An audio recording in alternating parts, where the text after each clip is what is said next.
Hi, this is comedian, writer, and Kiss fan Courtney Cronin-Dold. And if you like hearing two hot guys talk about Kiss, farts, and Vinnie Vincent standing on tanks, then this is the show for you.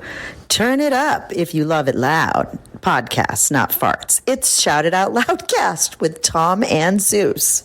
Okay.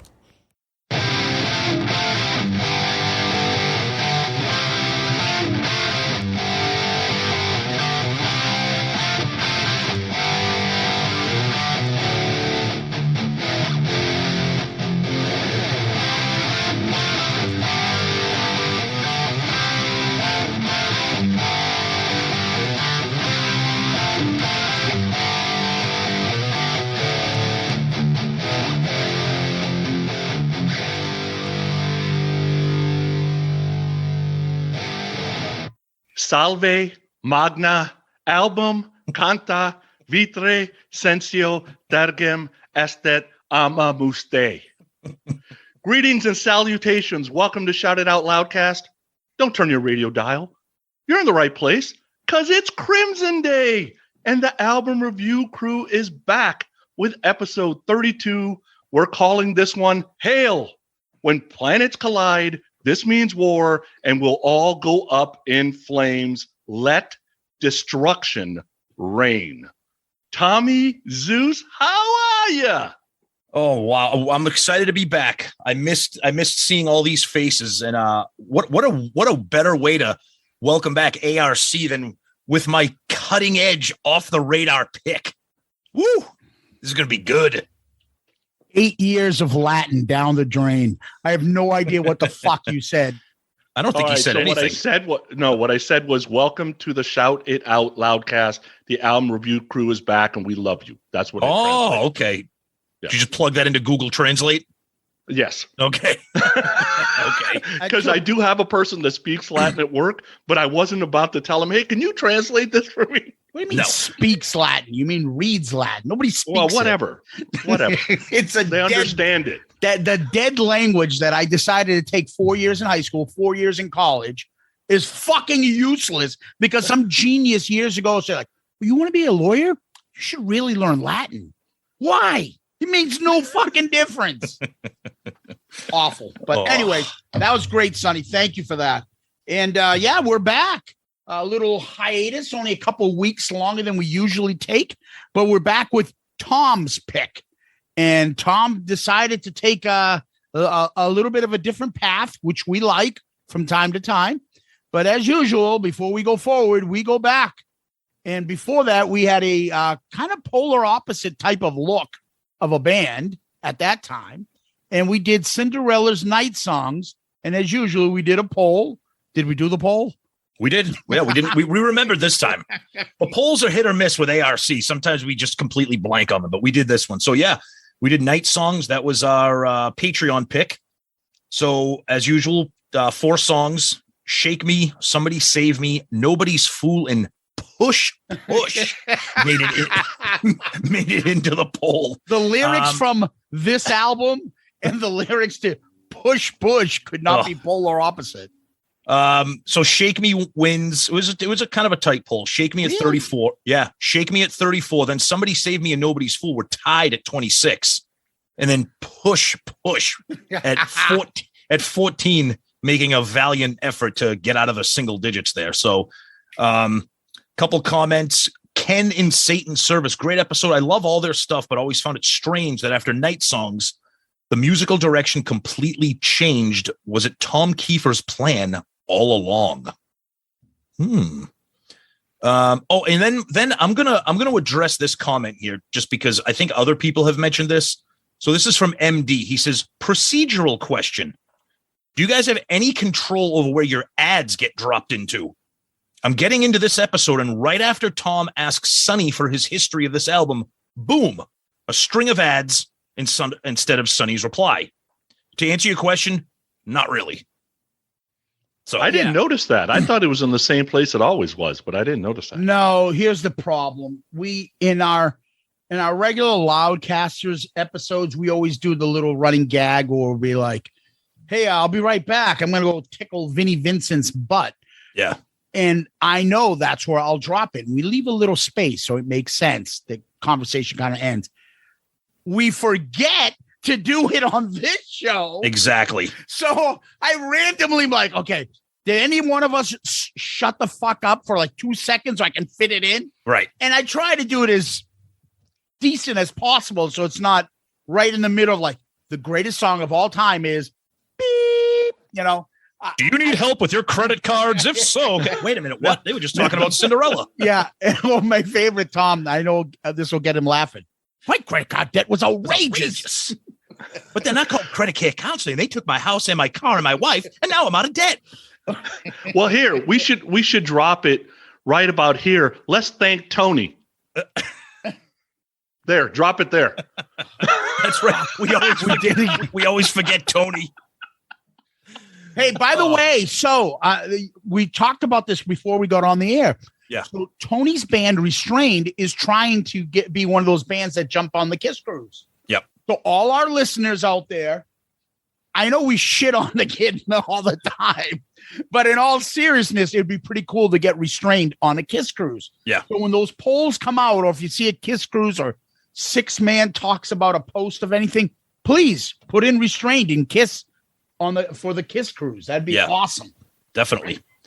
All right. Now let's go back to shitting on him again next week. And well, yeah, we'll do. Yeah. He gets a 1 month respite from us. So we'll be nice to him now. We'll get back to some feedback here. Funky Phil, great episode. I had this album cover art on the back of my jean jacket. Wow. Okay. Rob Myers, Cinderella was my first concert. I went to see them on the Heartbreak Station tour. Push Push was number 2 in the set list. Wow. We're going to go into the episode feedback here. That's some poll feedback. Generally speaking, a lot of people like Cinderella. A lot of people like night songs better than Long Cold Winter. I don't know. I think after doing this episode, I think I flipped the script to Long Cold Winter. I don't know. Our buddy Twisted Kister, who we hung out with all weekend in Nashville, I agree that Cinderella are one of the top tier 80s bands. Somehow I never dove into this album until later, even though I devoured the other 3 upon release. Most songs are good. I just don't have much history except for the singles that they released. Okay. Let's see. Dr. 2. Watch this and tell me that the lead singer / frontman should not do the guitar solos. And then he posts a video from Y&T talking about Dave Meniketti. So we talked about him because I know you and Tony are Sonny. You and Tony are big Y&T guys. Let's see. Danny too. Danny's a huge Y&T. Okay. Yeah. Well, they're West Coast band, right? Yeah. Wally Vidal Espinoza. Tom Kiefer is playing with LA Guns and Faster Pussycat in my area next month. I asked my girlfriend if she wants to go see Cinderella, and she thought I was talking about the Disney princess.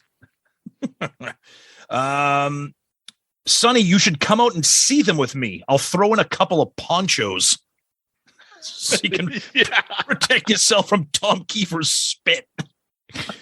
Oh, my God. Uh-oh. West Beach. About time you guys got back to an actual rock album that I can listen to. Ooh, I'm anxious to see what he thinks of Avenged Sevenfold. In the Middle says, great episode. And Final Countdown is a great album. Top 5 hair metal album for me. Uh-oh, that's some Europe feedback right there for you, Zeus. Bam. Yeah. Oh, boy. Oh, boy. I had that album and the album afterwards. I don't think they're bad albums at all. They're just not top 5. They're pretty good. Okay, Dr. 2 brings up another interesting point. He says, isn't the lyric in Night Songs, isn't he saying I'm hitting on 16, like when you're playing blackjack, and not I'm hitting 116? I don't know. You're going to have to ask Tom. Or I'm hitting on a 16-year-old. Who knows, right? Sure knows something. That's a good Twitter handle. Another great show. Agree for the most part on the songs. You guys have the podcast. You guys have the best podcast out there. Always enjoys listening to you guys on the travels. Let's see. Our buddy Tony, again, he says somewhere in 1985 refers to them in the studio recording the album. The live performance was obviously after the record was released. And they were on tour supporting the record. Stop analyzing stupid shit. Okay. Everything Zeus just said about voting for Tony's band on the Kiss Cruise, fuck him. Exactly. If we didn't analyze stupid shit, Well, thank you. See you later. See you guys next. Hey, we do an Avenged Sevenfold. I like it. They don't. See you next week. Yeah, exactly. All right, that's Twitter. What do you got for some Facebook stuff? On the Book of Face, our buddy Casada says, "Great record." Oh, gee, thanks. Our buddy Stevie Flythe. Sorry, guys, I'm with Zeus. Cinderella was definitely better than Great White and Europe. Oh, ooh, no way. They're not better than Great White. I think it's right there. I don't know. Okay. We had this discussion about who knows. And then somebody named Dick Drip. What? Not a hair band. There, I said it. All right. Okay. On Loudcasters, Dale Rose, the Archie and Edith Bunker part of the shows are unbelievable.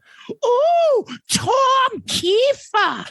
Oh, Archie. Oh, first hair metal, now hardcore heavy metal. Ooh, I can't keep up with the show. Oh, boy. You're getting frisky. Oh, Jesus. Spitting all over me. Michael Murphy, a mediocre album from a mediocre blues rock band. The comparisons to ACD are preposterous and bordering on blasphemy. Settle down, guys. I remember that comment when I saw it on social media. No. Wow. I think if I recall correctly, we were talking about the vocal qualities of Tom Kiefer and Brian Johnson. I never compared them to AC/DC. I think it was more of the singing style that I remember. But the album was more a line of an AC/DC album. Yeah, Shake Me and all that stuff. Yes. Yeah, the riffs are a little more simplistic. They're not too complicated. Oh, yeah. The music's not too complicated. Yeah, like You Shook Me All Night Long is it Shake Me as You Shook Me All Night Long. Yeah, like things like that. Oh, sorry, we can't compare bands. Get ready for this episode because there's a lot of comparisons. That's all I'm doing this episode. Yeah. Joe Decker, excellent choice. As Sonny Pooney mentioned, this came out summer of '86, and as I was heading to my senior year in high school, my friends and I partied hard that summer, and the cassette was always in the boombox. Cinderella is the ultimate hair metal band. I was fortunate enough to see them in Philadelphia Spectrum open up for David Lee Roth. Playing in front of their hometown crowd, the band intentionally opened with Back Home Again and nearly brought the roof down. The crowd went insane. I saw them 2 more times on that tour, once with Bon Jovi, then a small venue on their own. Love this pick, guys. Well, it was from you, probably, because it was a Patreon pick. That's right. And believe it or not, we're getting close to that Patreon pick again. Mm-hmm. So, Shane London, great review, guys. When's Queensryche's Operation Mindcrime? I love it. Could be sooner than later there, buddy. Nope. We're doing Empire instead. Nah. Okay, I like Empire. Hope we're not doing any of them. Queensryche. Oh fuck! Now we're doing Q2K. We're going straight for the pain, baby. What's that one? American Soldier or something? There you go. Oh, Dad, no. Isn't that Toby Keith? But I thought we were doing Queensryche in half this album, but never mind. We'll get to that. Over on YouTube. I can't do it yet. Can't do it. That voice ain't back yet. You do. Emmanuel Martins Jr. I've always described Cinderella as Aerosmith with Brian Johnson singing and playing lead guitar. So I guess you've nailed it. So take that, Michael Murphy. Unfortunately, yeah, fucking fans. Yeah, you take that. Unfortunately, the band has never come to Brazil. Only Kiss, New Brazil. Came to Brazil, only coming to Argentina and Colombia. Anyways, I was lucky enough to see Tom Kiefer's solo band at the Mork 2017, and it was awesome. Were you on that, Sonny? I was. I went. They were playing in the theater. I walked in. He was doing what he does. I watched about a minute, and I'm like, I don't feel like being spit on today. And I walked out and went to the casino. Oh, he was all sweating and shit. Rock on, guys. Great stuff. Cheers. So, yeah, thank you, Emmanuel. Fucko. That's his name. Love the review crew episodes. Waiting to hear the review for Warrant's Dirty, Rotten, Filthy, Stinking Rich. Ugh. I'm not. Sonny will pick that once. I had that album. It's not that bad. No. It's their best album. That's like saying you're the tallest midget. Okay. Pete Starros. Great episodes, guys. Would you consider reviewing a Tool album? How about Faith No More? No. How about No? And another No. Love you, buddy, but those aren't making it on here, I don't think. That's up to the Patreon fans. Maybe they'll that's true. That is true. Patreon people do love Tool. Tool has a rabid fan base. I know that. So Patent Diorama. Hey guys, I'm still playing catch up on the episodes. Just listen to the ARC Heat 2 and literally spit out my Coke while driving to work when you guys read my comment. I was laughing so hard I must have looked like a drunk driver swerving in the lane. Anyway, I showed up to work with a wet stain in my crotch from spilt Coke. I look like I just came from the strip club with a silver dollar in my pants. God almighty. Wow. I think the wetness was because of Heat 2, maybe. Yeah, he peed himself because it was just like ugh. Was that Dave Chappelle who said he went to the club and the stripper like rubbed up against him, he had a shit stain on his collar? That's God, nice. I think that was Chappelle, right? Probably. Oh man. 3 bands, Pinworm. 3 bands referred to as hair metal that isn't hair metal. Cinderella, Great White, Tesla. Yeah. Yeah, but that's unfortunately where they fall in. Yeah. Not saying that they are, but that's where they fall in. Yeah. One Cool Medic. The Final Countdown sucks. Talk about a one-hit wonder Europe. Talk about a hairband. Cinderella has no bad album, has no filler songs. Fred Curry was the live drummer.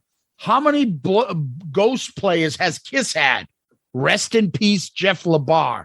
Yikes. That's a Cinderella big hit fan there, huh? So, at least Cinderella has no bad songs. Wow. No filler songs, no bad album. Wow. Too bad that the half of Night Songs is filler. Sorry. No. Oh, yes. Come on. Oh, no, not the girl with the big titties. That's it for me, guys. All right. We got a couple emails. Sonny, you want to start with a few? Yeah. So we got Nigel Savage. Love this album back in the day. Still spin it often to this day. Nigel, we already got enough lyrics, dude. We don't need rhyming shit. My introduction to Cinderella was hearing Hell on Wheels on the radio, and it was one of those, wow, who the hell is this? This is awesome moments. Going with Night Songs at the opening track was really brave decision, given the typical hair metal song that was getting radio play in 86. I agree. Maybe a sign, despite their glammy image, that they wanted to make sure that their music was different than the average glam band. Makes sense? My favorite song has always been Hell on Wheels. Just fucking love it. Totally agree that they never came close to matching this album again. Long Cold Winter has some great tunes, but song for song, it just doesn't stand up. Great episode, guys. Fingers crossed for Rush next. Rush may be coming soon. Don't worry, my friend. It ain't next, though. Yeah, that's sorry. It's not today. Yeah. Next email's Graham Richley. Hey guys, Cinderella was a strange band. They seemed to go out of their way to make it hard for themselves. Night Song was one of those heavier debuts of the bands in the mid 80s, closer to AC/DC and Priest in the crunch than Bon Jovi, yet they were dressed ridiculously in their sisters' outfits rather than rockers. And the name was odd choice too. Wouldn't it have been better if Cinderella and had swapped names with Poison, because Poison has a nastier edge? I mean, Cinderella was not the first thing you wanted on a t-shirt to represent your personal brand. But this does not distract from the fact that Tom Kiefer is a great talent, as much at songwriting as singing, and the band made 2 excellent albums that still have us talking about them for almost 40 years. Great review as always, lots of diversity and opinions, and Sonny never fails to delight and amaze with his lunatic viewpoints on what planet is Great White or Europe or Heat or any of these B-grade bands on the same level as Motley, Rat, and Cinderella. That would be called Earth, Graham Richley. But I love having him on the show to represent the lunatic fringe. Wasn't that like that's a song? A Red Rider song? Yeah. Red Rider, right? Vision Quest, Tom yes. Cochran. Yep. Tom Cochran wrote that song, I think. Yep. Thanks as always for joy you bring to so many of us. Life is a highway, Sonny. Yes. Plus, that dude. That dude. Plus, I like Graham's reference to on what planet, because when planets collide, we will be talking about that situation later on today. Oh, I have got an opinion on that planets one. Planets are going to still be colliding after we're done. I'm so excited for the planet collision. But before, I got 2 more emails to read, and then we'll move along. This is interesting because this email comes from Penelope Red. Sonny, do you want to read the email that you wrote to us? Or sure, you want to send it to me? First things first. I heard the defamatory remarks made by a listener of yours, and I demand that you send a cease and desist letter to the parties involved. After all, you owe me this, since I'm the one who got you back on track doing actual Kiss album reviews. Now, regarding Cinderella. Dude, why are we reading this idiot? Because I think it's hilarious, because I love these emails. These entertain me. Regarding Cinderella, and he spells Cinderella with an S because of the joke I made during the episode. Will I listen to these songs if they come on the radio? Possibly. Do these songs make me want to experience the band in a live setting? Not really. They aren't really very entertaining, and it is kind of disappointing that this is the best example a group of people can come up with to represent their pick. I listened to this episode with a friend while on a commute. They wanted me to add that hearing Zeus overtly discuss women reminds them of a guy slobbering over a fresh display of donuts. I guess I can't argue that point. I'll help you out with 3 choices for your next ARC. The Police, Billy Squier, and Foreigner. And they spelled all of those wrong, by the way. Have fun at Creatures Fest. Bye for now. Oh, Penelope Red, you're the best. And how do you misspelled the Police? Oh, actually, I think they did spell the police right. They fucked up Foreigner and Billy Squier. And then we got one here from our friend Jack Pinocchio. And this came in through the website. Hey, guys, hope all is well and you're keeping safe. Just wondering for an idea for the ARC show and something you do for your episodes. When you review an example, could you do a small what's happening in Cinderella world? Will you talk about what the band you're reviewing is doing at the moment or in that month? Are they touring at the moment? What do you think? Thank you. That's actually an interesting point. Maybe we'll consider that. Thanks, Jack. Yeah, because if we did like news regarding that band, like where are they now? Are they still touring? Are they still recording? That's kind of a cool idea. I like that. Yeah, let's make this episode 5 hours. Sure. Why not? No problem. It sometimes comes up in the how you came about it, usually from the person who picked it. That is a good point. It's like nowadays they do blah blah blah, but they used to blah blah blah, right? That is a good point. Yep. And that's it for emails and feedback. Yep. All right. Time to turn the page to this month's episode. Tom, this is your pick. Want to tell us how you got into it and why? Yeah. All right. So I got into Avenged Sevenfold back in probably when their self-titled album came out, which was probably considered like their bigger album. Because this band kind of started from nowhere and then slowly came out to the point where now they're like making #1 albums, going platinum, etc. So their self-titled album came out in 2007. And at that time, thanks to satellite radio, I started hearing some of their music and I was like, this band sounds kind of different. I love the vocals. I love the guitars. So I followed them. I wasn't really into like the albums of Avenged Sevenfold at the time. I was more like a singles guy. So when Hail to the King came out in 2013, the first single was released in July. So that was the year that I turned 40. And that was the year that I actually started running for the first time in my life. And at that time I started running. I was training for a charity race for a friend. So I started running. And at that time, Sirius XM was playing Hail to the King, the first single for the album. And I was like, okay, this sounds pretty awesome. I love the crisp, the production, the guitars, the intro, like it was checking off all the boxes for me. And then when the album came out, I just was immersed in it. I just loved everything about it. We'll get into that as we break down more of the band and the album and everything. And to this day, I'm just a huge fan of the band. Even before Hail to the King, when they released Nightmare, that had a couple of huge songs on it too. And it's just one of those bands. We all have bands that no matter what they put out, we just enjoy hearing them, whether it's because of the singer or the guitarist or the lyrics or et cetera. this has just become one of those bands that I'm a big fan of. They did put out an album that kind of got a little bit progressive, which was kind of weird. They've changed up their styles a lot, which I think is kind of cool. They're not doing the same thing all the time. But this particular album, this is my go-to album whenever I go out for a run. To this day, almost 10 years later, I listen to this all the time. And even when I'm not running, I just put it on if I'm doing stuff in the yard or driving. This album is huge for me. And I wanted to do something different. I wanted to pick something quote unquote new. This came out in 2013. And so I'm a huge fan of the band, and this album is very, very huge for me. So I really wanted to pick like a curveball album. So, Sonny, what about you? All right. So my story is almost planets colliding. All right. So okay. Just kind of follow me here. So 9-10 years ago, I'm taking the kids and the wife to a concert. Hailstorm's opening for Bullet, right? Bullet was headlining San Francisco. My first live Bullet for my Valentine's show. Didn't know a ton of them. Enjoyed the show, and I really liked Scream, Aim, Fire. So I get up when I get home. I get on the internet, decide to get all things Bullet, and look it up. Come across Scream, and put all of the albums on my Amazon wish list. I'm kind of a hard guy to buy for, so like for Nicole, I'll just go, the stuff that I want later, I'll just put on my Amazon wish list, and she'll get it for me for my birthday or Christmas or whatever.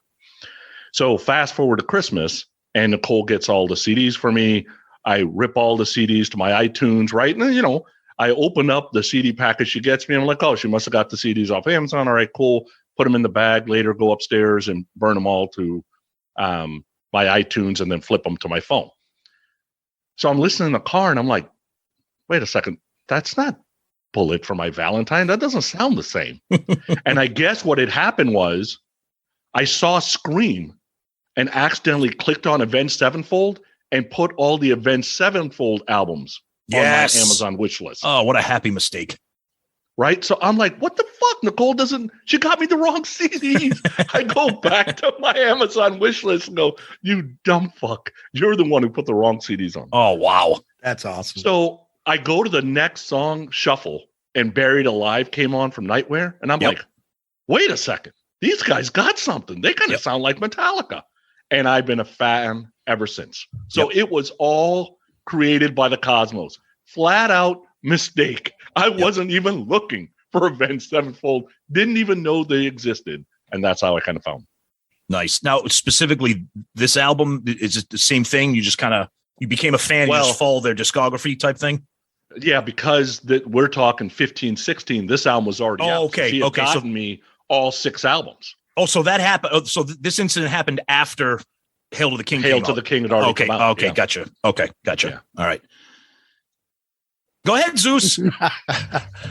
I got this album after you told us you're doing this album. Yeah. I have never heard any songs by this band. I know nothing about this band. They came out after the 90s. So they came out after the 2000s. Forget it. Yeah. So I was hoping I'd get a Hailstorm type of discovery here, which I thank Sonny for. Let's just say, let's get to the review part. I'll tell you what I think, because I have no history with this band. I have nothing. Yeah. I just got this for this review. So yeah, I mean, the cool thing about this band, and again, I know that our demographic is not. There's a lot of people probably listen to this that are in Zeus's boat, where they're not into like the newer bands, and that's fine. I'll be honest with you. The only reason I'm into this band is because of satellite radio. If I didn't have that, I would have never even heard of Avenged Sevenfold. Maybe now I would have, just because of Spotify and Apple Music. But to me, they're the closest thing. I would never be silly enough to put them on the same planet as like a Metallica. But right now, in the world of metal, in the world of new hard rock, in terms of sales and popularity, they're probably the only band that kind of approaches that in terms of when they release an album, it goes to number 1 or it goes to top 5 or whatever. But this album in particular, and we'll get into it, they for all the accolades that Hail to the King got, and it got a ton of accolades, there were a lot of people out there that were said, yeah, nice Metallica Black album you guys recorded, nice Metallica cover album you guys did. But I think when I look at this album, I liken it to what Metallica did when they did the Black Album. Avenged Sevenfold had done a bunch of different things. To me, their self-titled album took off. Then they did Nightmare. And then when you read about the story behind Hail to the King, they even said, we wanted to pull all that back and just do verse, chorus, verse, very riff heavy, Sabbath, AC/DC, Metallica riff stuff, very simple, and just get back to basic hard rock, not like progressive stuff, not like time changes and signature things, just a hard rock album. And that's exactly what Metallica did with the Black Album. Black Album came out on the heels of Injustice for All, which was probably my favorite Metallica album, that and Puppets. But that album was just a creative, it was just all over the place, progressive. And they just toned it down and made simple, hard rock, riff heavy songs on the Black Album. And that's what Avenged Sevenfold did with this. So if you listen to their previous albums, even if you listen to the albums after Hail to the King, they're very different. They're awesome, but very different. But to me, this album, between the vocals, the guitars, we'll get into that. It's just an album that I just find myself going to. And I wanted to kind of just bring it out. We do these episodes. A lot of people pick albums that are close to them. Sonny picks Heat. Zeus has picked but Bon Jovi debut, albums that we have a personal connection with. And I absolutely have a very personal connection to this one. So, I just think it's something fun to talk about, especially for somebody like Zeus, who I know is not a new music listener, and just get a different perspective on it. I know Sonny had a little bit of experience with Avenged Sevenfold, but I just thought it would be something fun to talk about, something different. So, here we go. Yeah, these guys, they're doing a good job of embracing the new. And what I mean by that is they're still connected to the fans, right? So they're doing blockchain stuff. They're doing NFTs. They have internet money you can spend. You can buy stock in their streaming. And then when it streams, you make money from it. Yep. They're using airdrop for meet and greet stuff. If you're part of the fan club and you have an NFT and you have money, you get unique gifts for meet and greets. Like they're doing loyalty cards. They are connected to the fan, however the fan wants to be connected. And they're basically, every generation, there's something new coming up. They figure out a new way to get in because these guys are basically kids and they made their bones on getting connected with video games. Well, I was just going to say that's how they got. That's how they got popular. Yeah, and they're huge. They're huge gamers themselves. They've had songs released in Call of Duty games. I mean, that really put them on the map with a younger crowd. They at one point they had their own video game, like an app-based type of game. So yeah, I mean, you're right. They're kids. They are kids, and they're just like rock gamer kids, that are just kind of like now maturing into the band that they become. So, Zeus, I know you don't have a lot of history of the band. I mean, before we get into the album, is it just anything kind of in particular that you discovered while like just talking, like researching the band or anything that kind of struck you as? Yeah, I think they picked up all the names that the guys in Guns N' Roses failed to pick. Who? Zachy Vengeance? Like, what the fuck? I remember like hearing Guns and people were like, what the hell is this Slash, Izzy, Duff, Act like? And I looked at this list and I'm like, come on, what is this? They did say, and I think it was Sinister Gates. I think it was him. It was one of them. It was one of them because they in an interview they were asked, "What's up with these names?" And he even said, like tongue in cheek, he's like, "Yeah, we did it just to kind of be idiots, to get people to talk about us." And it's a stage that embracing those things like Kiss, like Guns N' Roses, like a band that has nicknames. So I think it was tongue in cheek. It's kind of okay, Johnny Christ. Yeah. Well, M Shadows has said in interviews because they got together when they were in high school. Yes. So they kind of made this shit up while they were in high school. Yep. But he's like, we started going, and it's like, well, you're not just going to throw away 4 years of hard work and nobody knows who you are. So, why are they stupid? Well, we came up with them when we were like 16. That's why they're stupid. Exactly. And I can't let it go now because that's what everybody knows me as. Oh, that's Fozzy for you, right? With all those stupid nicknames they had originally. Well, and it's also Mongoose McQueen. And it's also the same thing when you talk to when you see interviews with Dave Grohl. He said, if I ever knew that Foo Fighters would be the band it is right now, I would have never named my band Foo Fighters in 1995. He did that as a goof because it was like a solo project because he wrote and recorded that entire debut album. Yeah. He's like, I would have never named the band Foo Fighters then. Yeah, and because the writing was on the wall back then, where Nirvana was going. So. Right. Yeah. So no, I just again, this is all brand new to me. So I'm kind of watching and listening to what you guys are saying. So, and then after that, we can just talk about the covers. And this is unique, there's technically two different ones. The common cover, the CD cover, this cover that's used like on the streaming services, is their Death Bat. That's their band logo. It's the skull with the bat wings.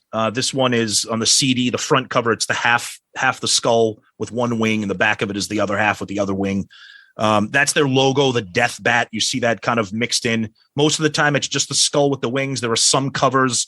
They have an album called City of Evil, where you'll see the full-bodied Death Bat, and that's the alternative cover on the vinyl. I have the vinyl for this album. They released a picture disc, which has the CD cover, but then the standard vinyl issue has a very cool like color artwork of, the full Death Bat skull guy sitting in a throne on like a pile of skulls, with there's some colors. So that's pretty cool. But the standard cover, I think that we're going to discuss and rank would be that, just that black, again, another Metallica Black Album reference, the black cover with just the Death Bat. So, I mean, there's really nothing too special about it. Zeus, anything kind of, I mean, I know it's your first experience seeing an Avenged Sevenfold cover, but. No, it's the same. I don't know, dude. It's like cliched fucking Hall of the Mountain King shit. Yeah. Dungeons and Dragons. So I didn't know what I was going to come into because, I'm like, Tom doesn't usually like Keeper of the fucking 14 Keys, whatever the fuck that's called, and Halloween stuff. So I didn't know what it is, but this imagery is, although it's decent and pretty cool, it just seems very common. Like a lot of bands have the skull as something. Yeah. I mean, even from the Turbo Lover video from Judas Priest is what this thing looks like, to be honest with you. The skull. Well, you bring up a good point real quick, just lyrically and in story. Like they've even acknowledged that this album itself has a very like cinematic feel. Like all the songs are very story like from start to finish. And they're not that kind of band. I mean, lyrically, they're telling stories about, Hail to the King, Shepherd of Fire. Like, we'll get into that. But yeah, they're not like a Dio or a Halloween type band. I think they just tried to create an album that had like this imagery, this like cinematic universe of this kind of death and destruction and like that kind of stuff, But you're right. For somebody like you, Zeus, who has no experience, you're like, what the Hail to the King? What are we doing here now? Yeah. Like, you know what I mean? Yeah, I like the Death Bat thing. I like that the in between the Hail and King is like written in Gothic letters. Yeah. It just gives it a little more. But something about Avenged Sevenfold, and this happens because, of course, I got all their CDs, so I got all the artwork, right? Yep. Like the front feels like that Death Bat feels like a professional, good drawing. But then the thing that's in the middle feels like a 4-year-old drew it, so. They go from these like professional, God, that would make an awesome shirt, to who the fuck drew that? Like it happens like on every album feels like. But that's probably why it's the inside artwork and not the outside artwork. But I like it. I mean, I like that kind of like Gothic, like classic, like horror, like, just like that dark kind of quote unquote, like spooky kind of imagery stuff, like Edgar Allan Poe looking kind of shit. It's kind of cool. It's something different. You know what I mean? But yeah, it's a pretty standard cover. I mean, for all their, I mean, if you think this cover is they're self-titled is kind of like the exact opposite. It's a white cover with the Death Bat and nothing else. Probably their greatest cover. Not that we're going to start ranking Avenged Sevenfold covers, but if you've ever listened to the album Nightmare or seen that album cover, that is some spectacular artwork right there, which is cool because they kind of bring it back to like the era of Iron Maiden and Kiss and Priest with those really elaborate artworks. But on this one, they just took it easy. So again, kind of a Black Album reference, I guess. So yeah, the picture on the back. So the picture of the back somewhat normal, except for the guys, in the guy in the 50s hat and whatever. I think it must be like in a 50s biker gang kind of thing, but they don't look too scary, right? Rob Halford black look. And white. Yeah. That's a little bit more 50s than the Halford look even. Yeah. But they look normal. I mean, they don't look super scary, they're tatted up or whatever, but I guess it doesn't match metalcore, if that makes sense. Well, that's the thing too. And they kind of evolved from that. I mean, this album just became like, they kind of stepped away from that. I mean, the metalcore term can be thrown around, you know, that's kind of where they made their bones, I think. And then this album, they just kind of pulled back on that. To me, and I know this is going to sound like an insult because it probably is. To me, they look like that newer hard rock / metal band that's kind of like good looking. That would like that you would think of like, oh, these you can buy their shirts at Hot Topic because you know what I mean, like that, they're that kind of band because and they are like that's when they came out, you know, like you said, like A Bullet for My Valentine, like those like good looking like younger dudes. They're all like thin and kind of like model types. You know what I mean? So this isn't Screaming Trees. This is no, these are not 400-pound lumberjacks from the Pacific Northwest. No, no, they're definitely good looking guys. I mean, I don't think that hurts them at all. Yeah. And it was funny because I was talking to my sister is 4 years older than me, and my nieces, they're going to be 21 or 20. They're going to be 22. So when Avenged Sevenfold first came about, they were going to like concerts with my sister and stuff, and they saw Avenged Sevenfold. They've seen like Bring Me the Horizon and they saw all these bands because when they came out, they were in that zone of that age. And like they love this stuff. So it was kind of cool getting a perspective from people that are in the targeted demographic for a band like this, as opposed to us old guys who are, you know, trying to be like cool and listening to those young bands. But yeah, that's it. Track by track, or what are we going to do now? Call it a day. See you guys. We'll till next time. What we do? We're not allowed to talk about stupid shit. Yeah. No. Stop analyzing stupid shit. What's the point of having a podcast then? All right. So some of the specifics. Hail to the King.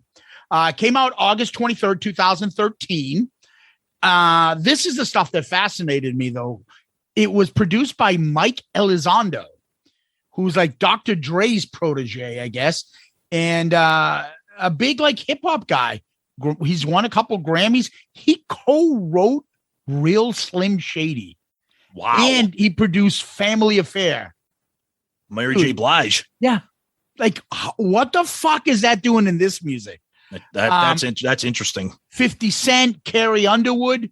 He's done things from the Heights, that movie, that like little Spanish Harlem movie I had to go see with Natalia musical. He's produced that. Like, he's got a wide variety, and it must be because he can understand music and find sounds, because to be able to hit all these bands and artists still want to use you and you're still, you know, knocking it out of the park. This guy must be really talented. Nice. Thank you. For him. No, good for him. Hey, one thing we didn't mention real quick, just while I have like some of the facts up here, which is kind of weird. I know a lot of people, like when I talk about like, I work with people who are pretty much my age or older, and they don't listen to this stuff. You know, they're listening to like fucking ZLX, which is Kansas. Fine. Which is fine. They're like, what the fuck is that band name?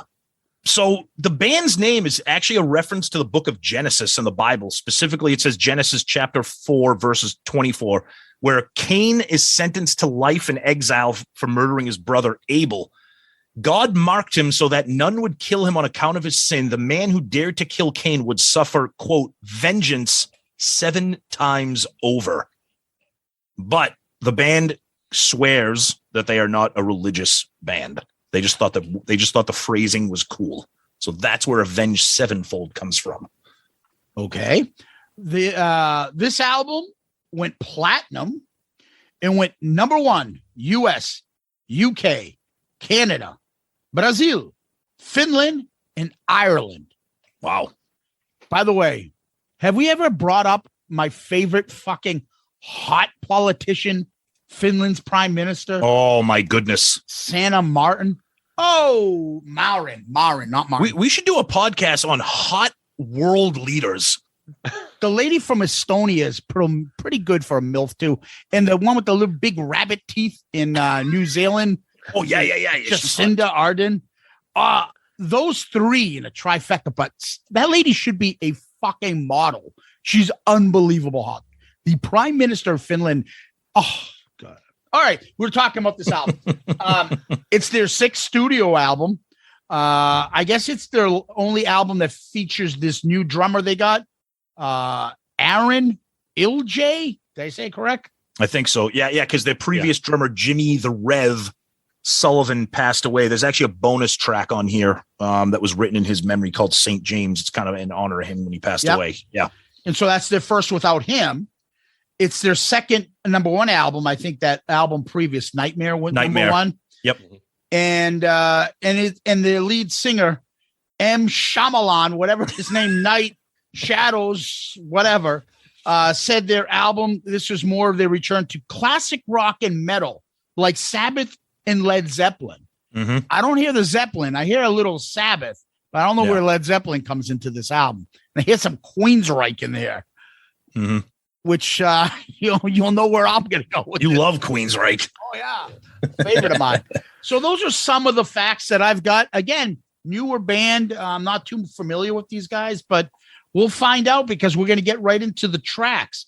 And let's start off with the first song. And you know it's right. Shepherd of Fire. All right. So you got, here's, how's the best way to explain this? This is Countdown to Extinction, Dave Mustaine, and Metallica, Enter Sandman having a baby. That's what this would sound like. It's an ugly baby, but it's a baby. You know, you got the bells that start up the album. You got the immediate old school kind of that whole Metallica Megadeth from the, I would say, late 80s, early 90s feel. I don't know where the whole baritone trombone tuba thing comes in, but it's there. It definitely feels a little more polished compared to old Avenged Sevenfold albums for sure. I like the thundering type drums. That's cool. And it takes only about 2.5 minutes. And you got Sinister Gates showing his chops on guitar, which is great. Most of the guitar to me has an Enter Sandman feel all the way around. You get about 3.5 minutes in and M. Shadows adds a little more rasp to his vocals. So that's when you kind of hear like the Mustaine coming out. The lyrics are very metalcore, so that's cool because they haven't really gotten off of that. And it's a great chorus. The song is written well.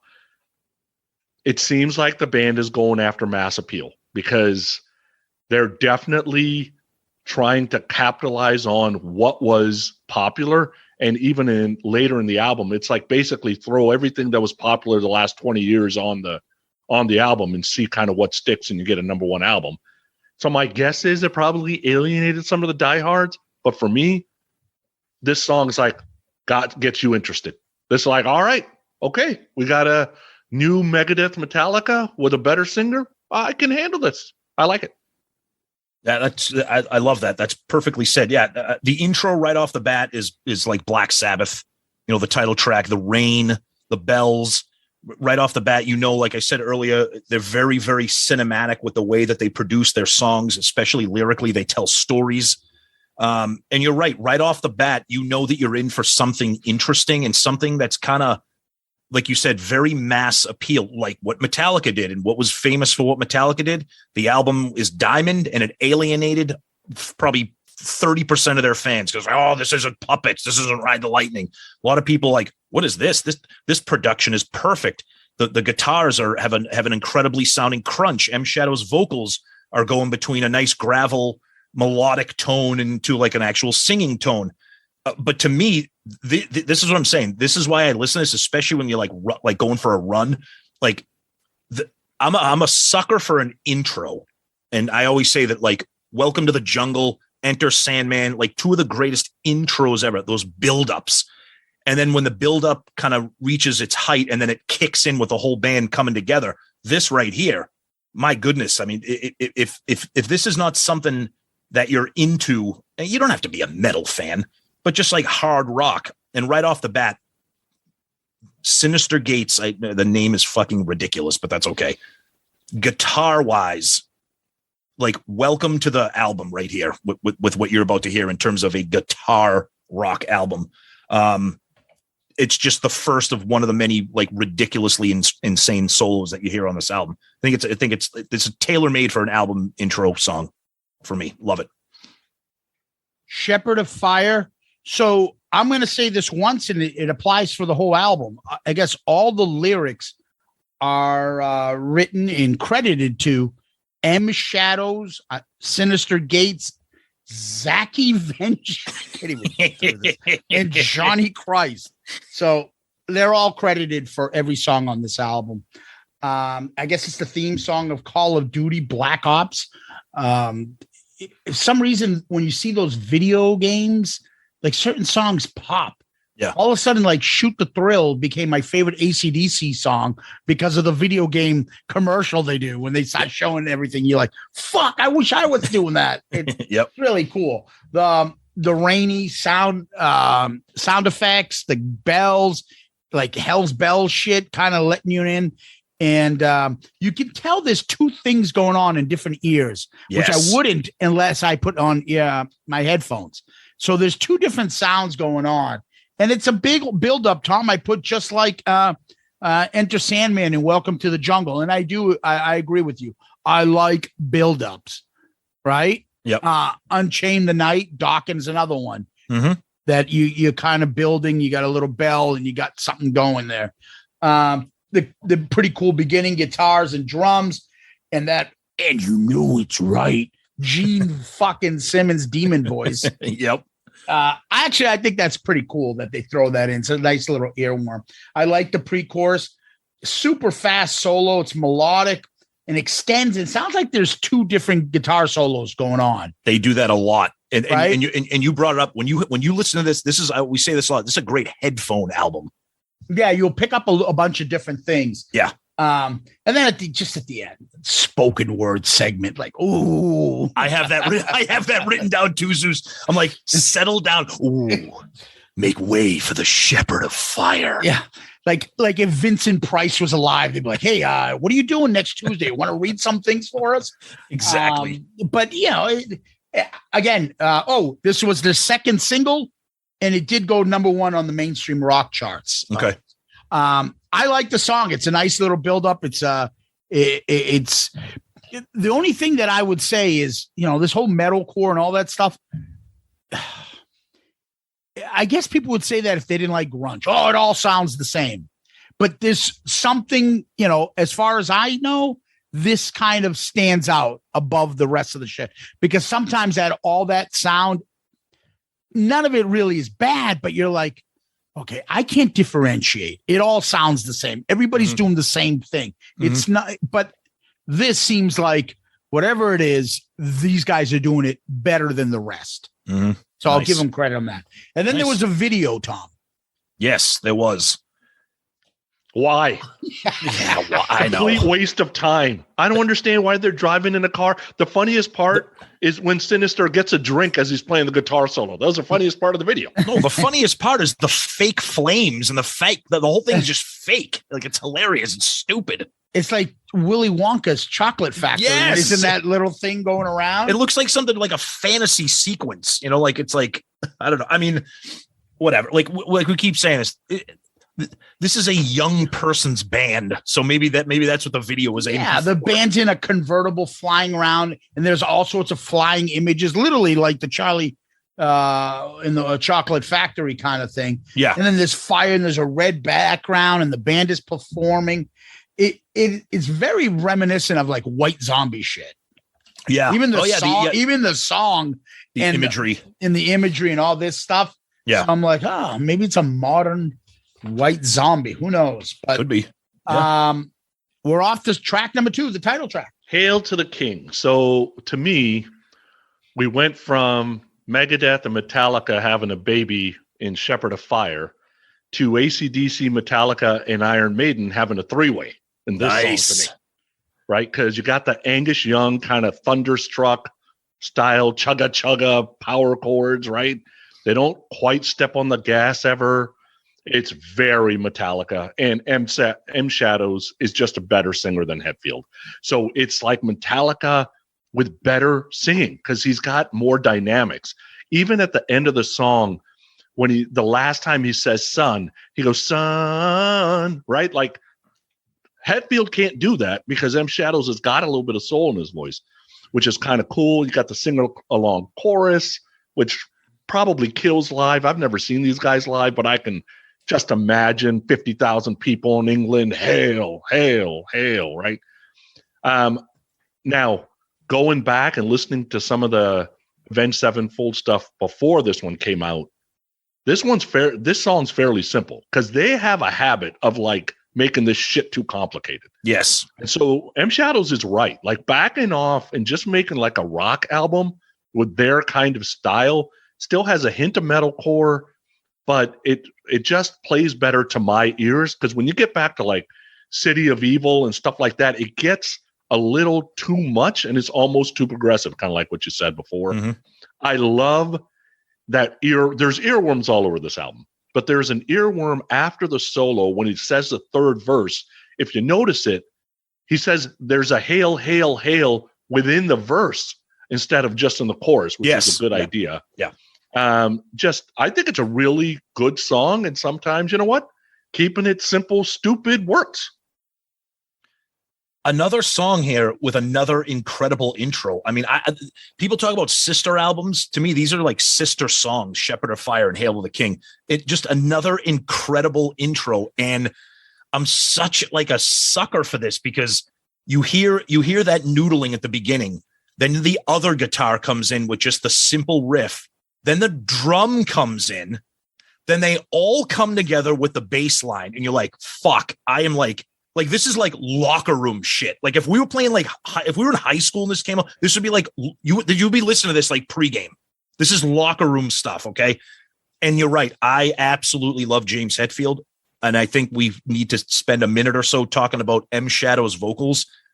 One of the reasons why I got hooked into Avenged Sevenfold. We talk about this all the time with vocals. It's a make or break thing for me. You know, it's one of the reasons why I thought Heat was a good album, but not great, because me personally, I'm not a fan of those type of vocals.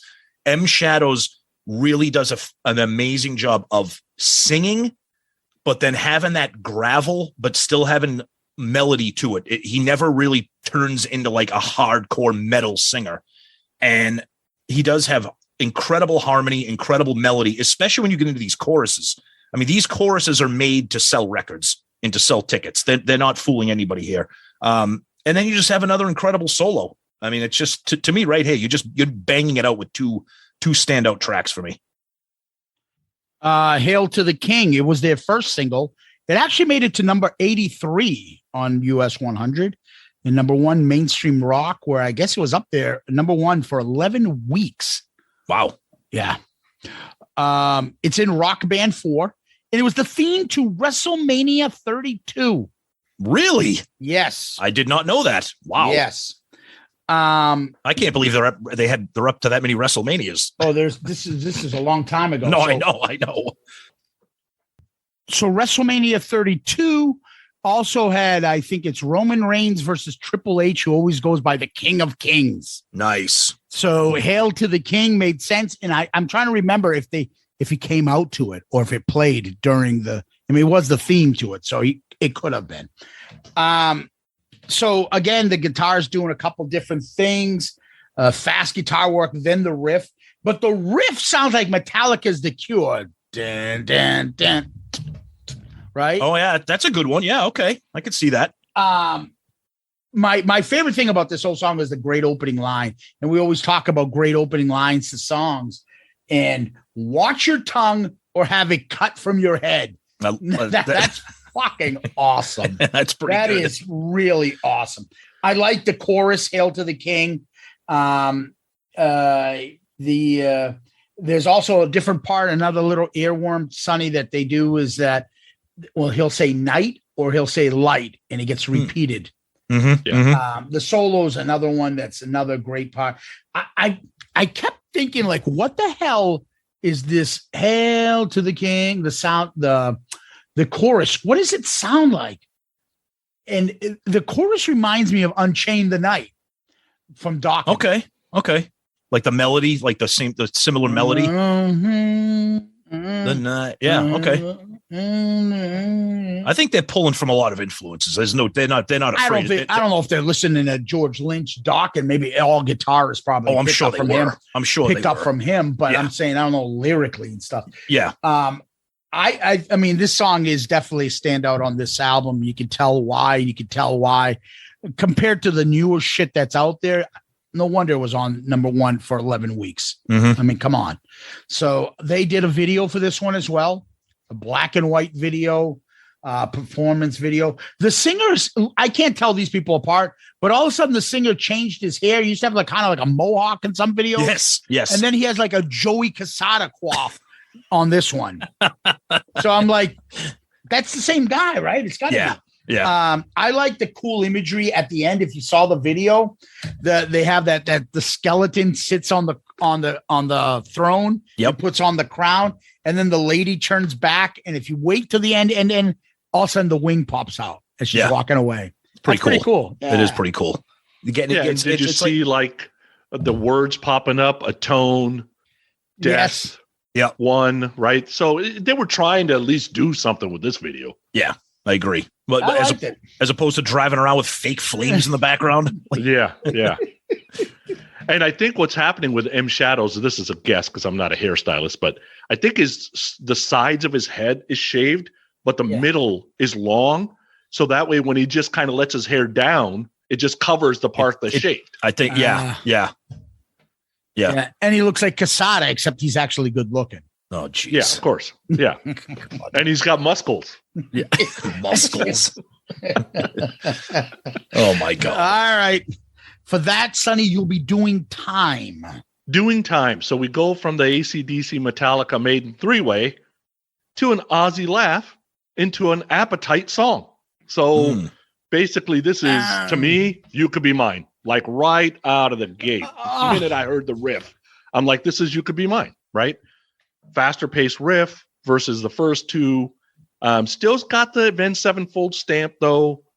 Could have easily been on Appetite. Aggressive riff, awesome melody. This song is catchy as hell. And I love that M Shadows is even doing the Axl, 2 different voices in it.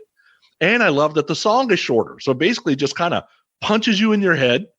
And it's done before you know it. So you wouldn't really know after the first 3 songs. These guys grew up on Pantera, Bad Religion, Slayer, Testament. Like that's the shit they were listening to when they started the band.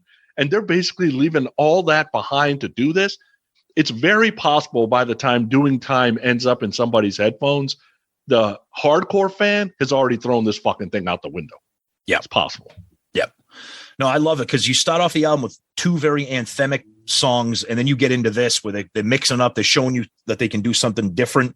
I could see that You Could Be Mine.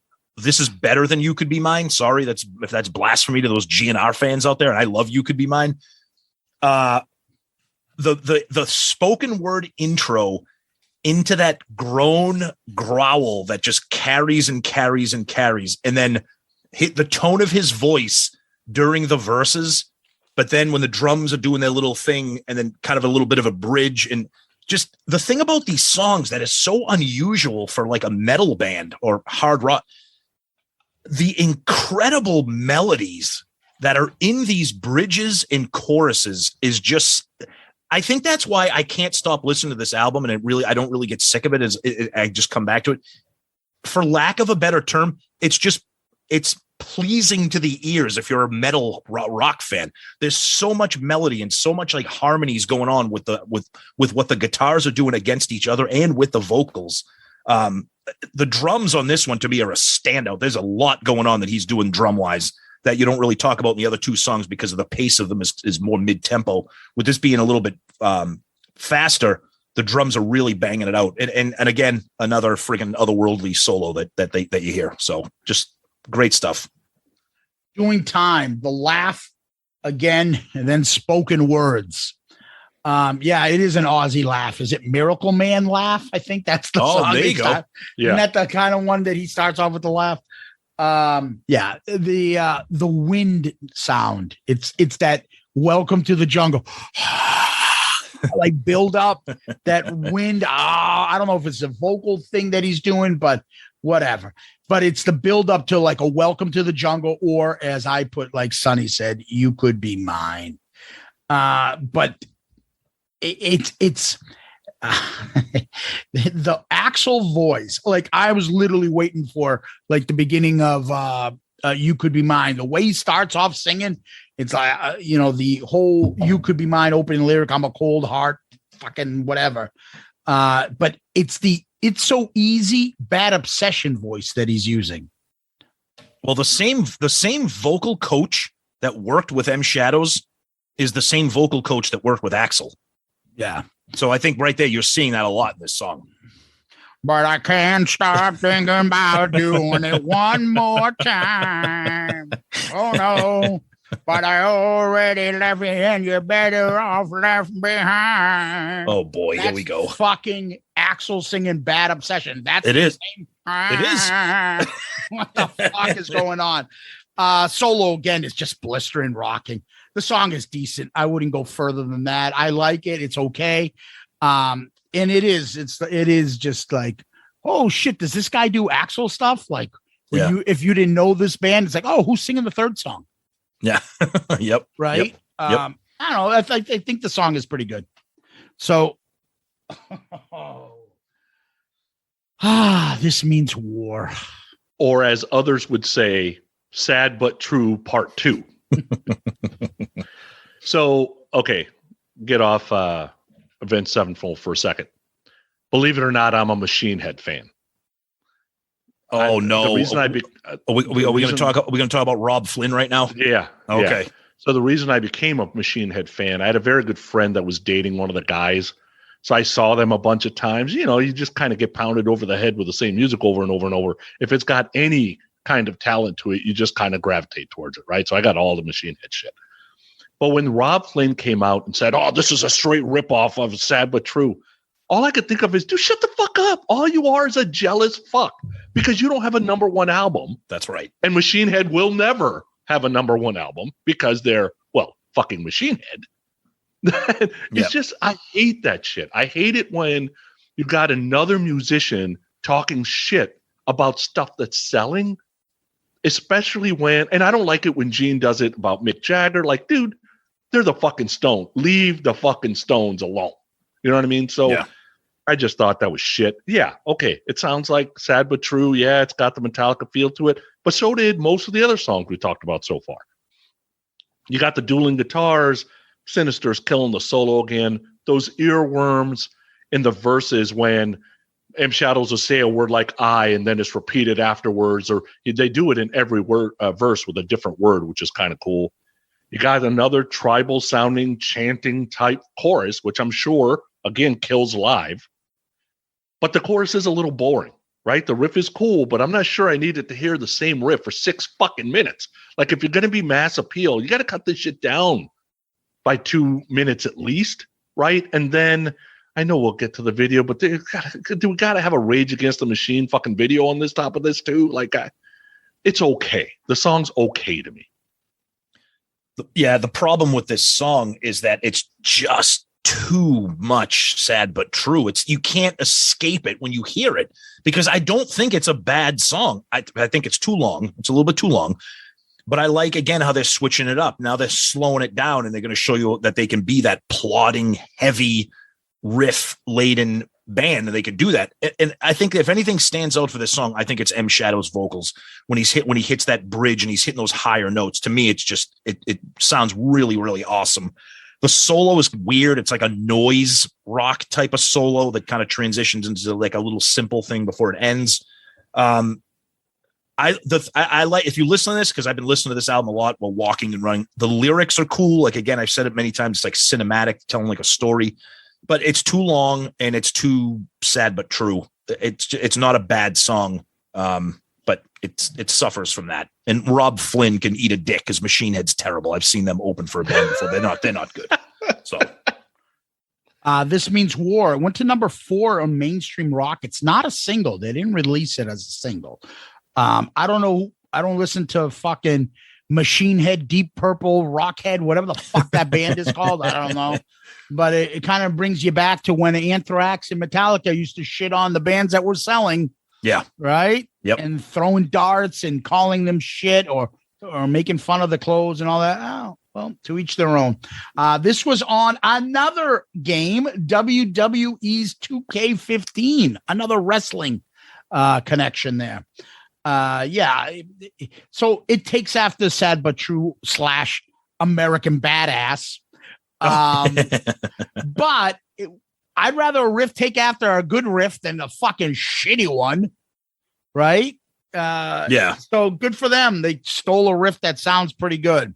The lyrics are pretty intense. The vocals are on point as usual. The chorus is like Sonny. I'm like with him. But I just called it something else. I just said this is the psycho circus of choruses. Just, repeating the same thing, but it doesn't rhyme with anything. Just screaming it out. I do love the tone of his guitar. So these are things that are just always stick out throughout this album. The vocals are fantastic. This guy's got a very good voice. I wouldn't be able to tell him apart from anybody, but I could tell he's got a great voice. The guitar tone throughout this album is awesome. Yeah. Nice and sharp and crisp. It's awesome. They did do a video. It's their tour of Latin America footage. I thought it was pretty cool. The cool crowd footage, which is interesting because the way every crowd, whether it's a Kiss video or this, outside the US, they look way more excited, way more fanatic, way more into it than us US fans sitting in our chairs and sitting down, clapping, like we're standing up for a couple songs here and there. Don't you agree? Like this looked like it was pretty totally. Anytime you see those Central America, South America tour or whatever, the crowd that it's like they can't believe they've been allowed to go to a concert or something or whatever. I mean, it's like they're just super. The crowds are huge and they're just incredible. It's so different. Yeah, I agree. When you see that fist pumping or whatever, it's like Jesus Christ. Like M Shadow says, "Go kill." These people would just start killing each other. Right, like it would be crazy. Right. Yep. Yeah, you don't see that in the US. And the other sad part is, do you see a lot of kids that age into a rock band? Like, you know what I mean? Right. Like, where is the young kids? Like, we would go to these concerts. They're not running to these bands. They're running to like the pop stars, and it's sad. The other thing is these guitarists are pretty intense, right? Their sound, the songs. Jesus Christ. Why do they have the fucking Pearl Jam attitude of guitar playing?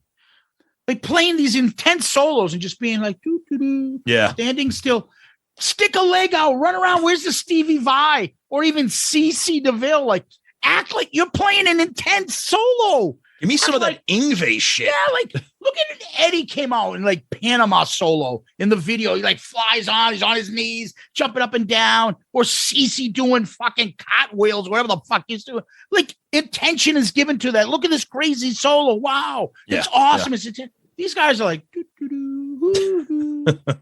fucking BB King up there. Like, come on, move. I don't get it. I don't get it. Yeah. It's like it should fit the intensity of which they're playing. I think the show should end right here because this next song, I don't think you guys are gonna want me on here after this. You might be surprised what we all agree on the next one, but go ahead. Go ahead, Sonny. You're up. Requiem. All right. So, like I said, I've got this person at work that knows Latin. Whether to speak it, read it. I don't know.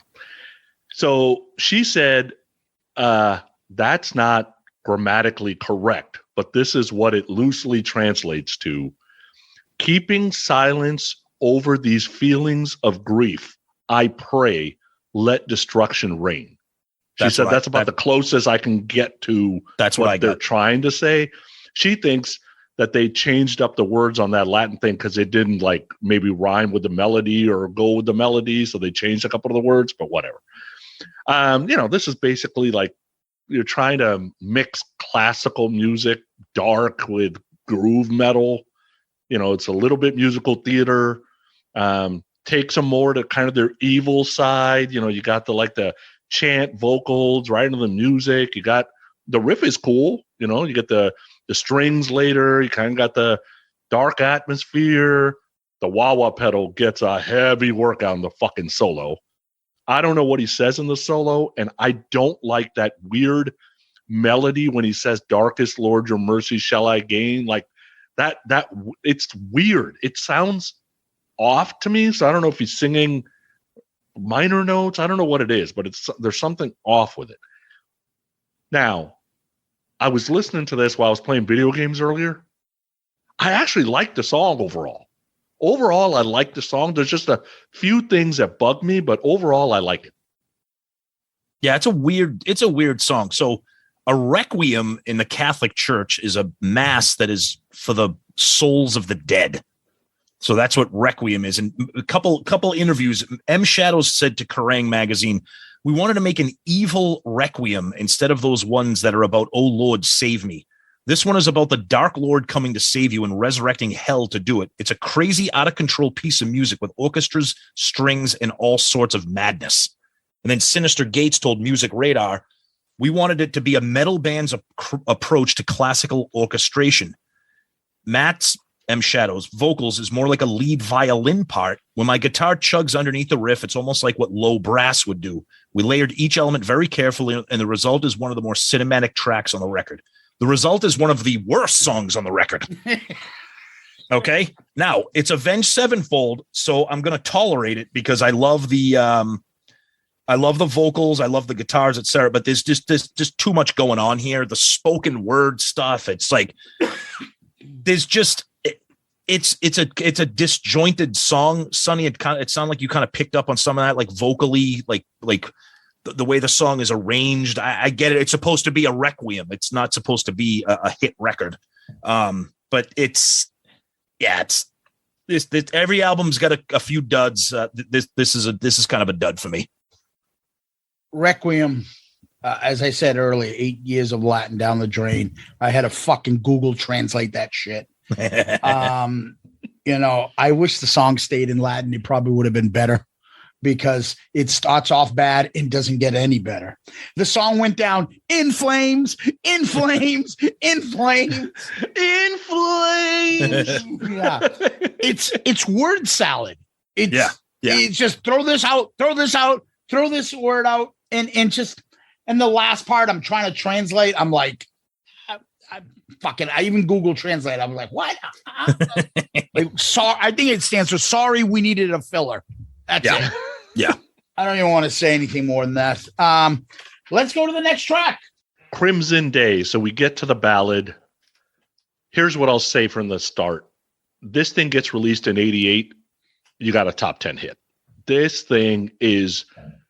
M. Shadows is unbelievable voice-wise here because it shows the dynamics of what anybody he's trying to emulate, whether that's Axl, whether that's James Hetfield, or whether that's Mustaine. None of those guys could pull this off the way he pulled it off. Drums are great. They back off a little bit, which is important, but kind of accents in the right places. You got the epic feeling, got the emotional opening. You got the strings kind of showing up with the guitar. And then the guy who absolutely made the song was Sinister Gates, because he could have really fucked up this solo by Vinnie Vincenting it up. Billy, that stupid shit that we heard for 28 minutes at fucking Creature Fest. Instead, the solo's got a lot of feeling and is short. Great song. A ballad for a metalcore band like this, dude, they hit it out of the park with Crimson Day. Yeah, you nailed it. It's spectacular. And Avenged Sevenfold is blessed to have M. Shadows as a vocalist and Sinister Gates as a guitar player, because the two of them, they shine on the whole album, in my opinion. But this one right here, I keep saying this, the melodies and the harmonies that his voice is able to do. And then the solo, like I get, the solo gives me goosebumps because the way it takes off, it's like a soaring emotional solo that fits so well with the tone of the song, and the way it builds. And it's really unusual to see a band like take this kind of risk. But I think Avenged Sevenfold knew where they were in their career at this point, where they said, hey, we can do this. And they nailed it. It's very well done. Crimson Day, so it's a ballad. The vocals are good. It grew on me. It didn't grow on me that much. I I liked it. It started off a little different. It almost reminded me of like those Dio Rainbow slow ballads that they would do, Catch a Rainbow and stuff, and Rainbow Eyes.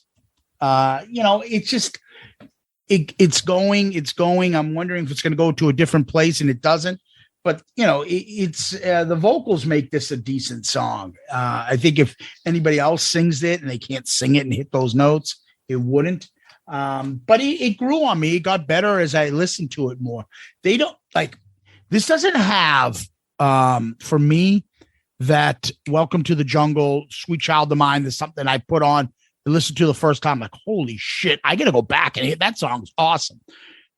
I played this album probably more than any album I've played to review on this show. And because it's a new sound, like the whole metalcore and all that stuff, and new songs, knew nothing about this band, a lot of the songs bled. Now, this one did not, obviously, because it's kind of the slower ballad. But, I bet you in probably 6 months from now, I'll rank this higher. But it grew on me after time. Nice. I can say that. So, cool. Crimson Day. Let's go to the next song. Heretic. So here's what the dictionary says heretic means. A person believing in or practicing religious hearsay, or a person holding an opinion at odds with what is generally accepted. I don't know what any of that shit means. All I know is we got a catchy as hell fucking song.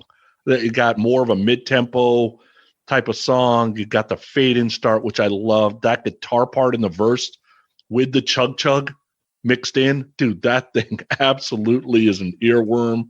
The drums sound great. Then you got like this acoustic guitar that starts before the solo starts, which the solo again is great. And what I love about the chorus is saying the two lines and then the third line is with a different voice. Dude, that absolutely made this chorus so much catchier. For Avenged Sevenfold fans, to me, this is a deep cut that should have been a single because I love this song. Mm-hmm. Yes. I love the upbeat tempo, and I like how the verses kind of breathe. You get the bait, you get that rolling bass line, but you get that little chug.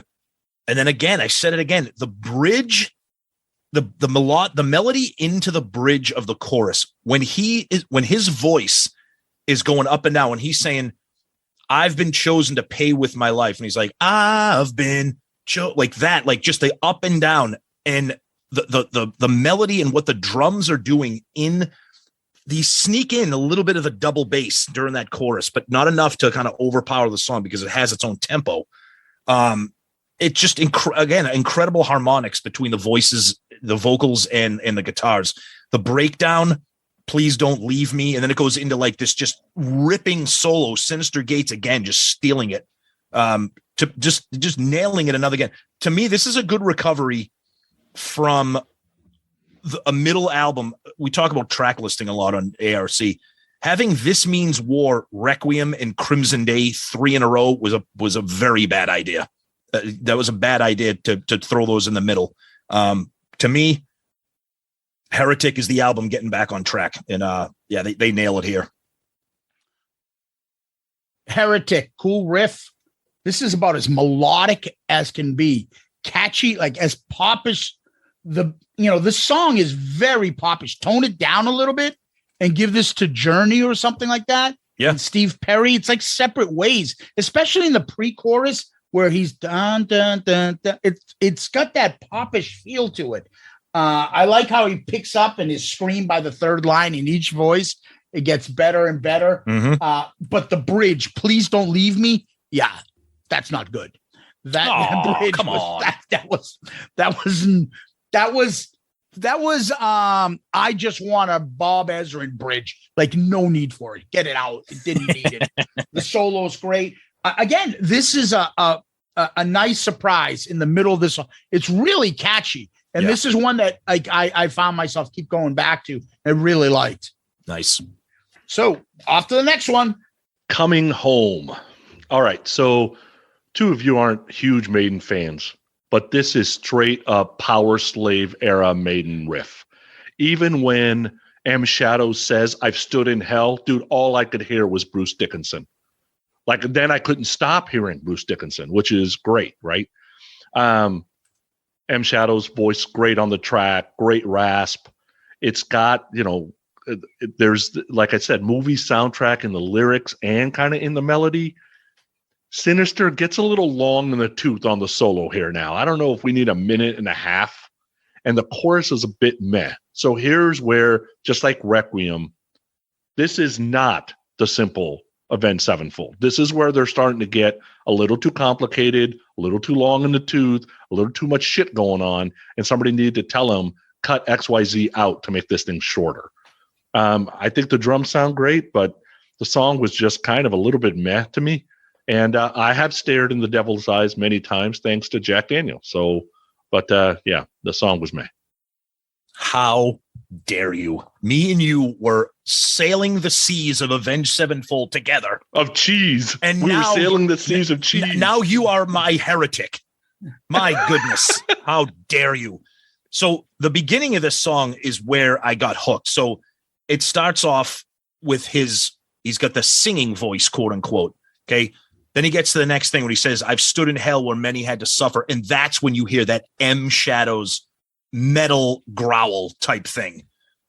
And when he says, "I found the great gates of fire," and all of a sudden the band just crashes in together and the song just takes over with that riff and the drums. And again, another very, very melodic.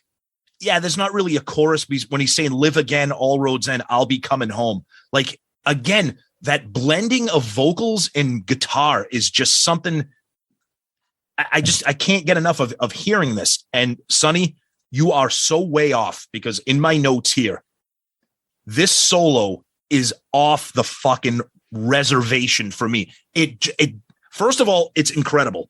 Second of all, I love how when you think it's about to end, it just keeps going, and it takes a right turn here and it takes a left turn there, and then one ends and then another one starts, and then it just gets right back into it. And I love after the solo how the lyrics start off with, "My story ends not far from where it started," and I love that. Cool. And I love that. And then to me, this song is just how dare you call this meh?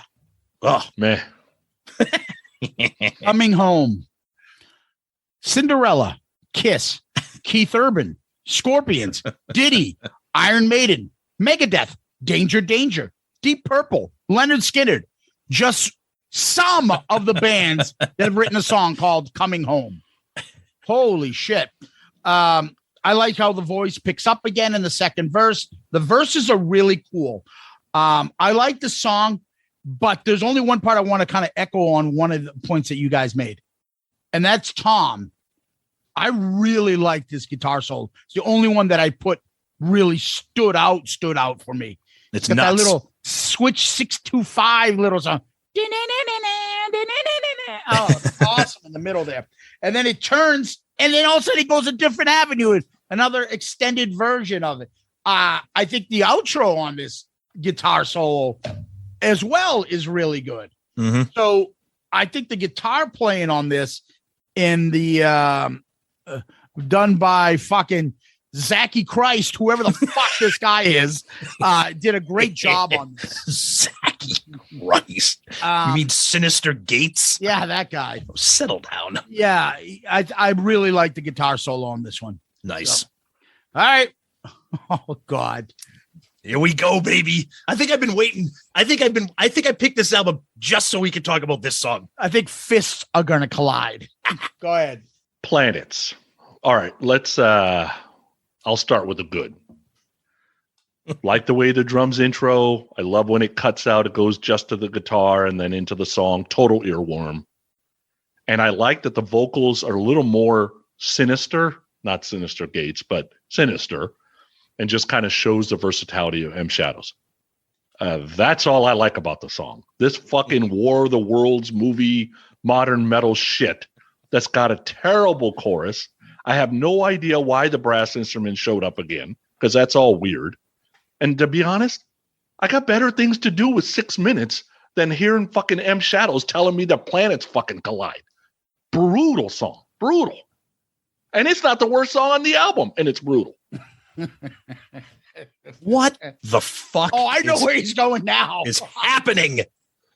Godless meteoric war, anger our existence nevermore. That's me right now, Sonny. Listen to you talk about planets. Okay, first of all, I think this is the metal fan in me that another incredible intro, like a brutal type. Like to me, this is the heaviest, most metal song on the album, which I think it stands out for me. The guitars and what they're doing together with the crunching riff. I'm telling you right now, the double bass drums on the bridge into the chorus, to me, and I think this is why I like Pantera, and I fucking love when he is losing his shit saying "When Planets Collide." That just like brutal vocal tone that he has. And at the end of the song, when the song is breaking down and he slows down and says "When Planets Collide," and then it just takes off into this insane solo. You got the horns doing the outro. To me, this song just checks off every fucking crazy metal guitar song. I love it. I knew you guys were going to hate it, but I love it. Planets. Again, I feel that there's a little Dawkinish in here. I don't know, George Lynch guitar playing stuff. Yep. Okay. Yeah. But I'm going to like I'm going to make Sonny sound like he likes this song. Yeah. Do it. This song is what the fuck?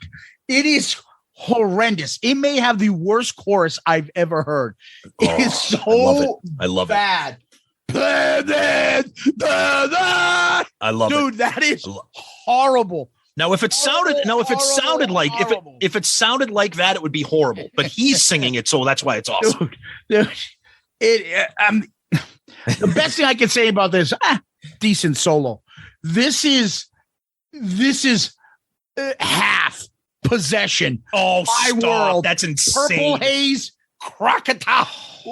Intro to Shame levels. Horrendousness. This is if this was like, hey, we're gonna do this, and you sent me this song, I'd really be like, oh no. But the chorus nice is not the whole song. I can see if you don't like the chorus. I get it.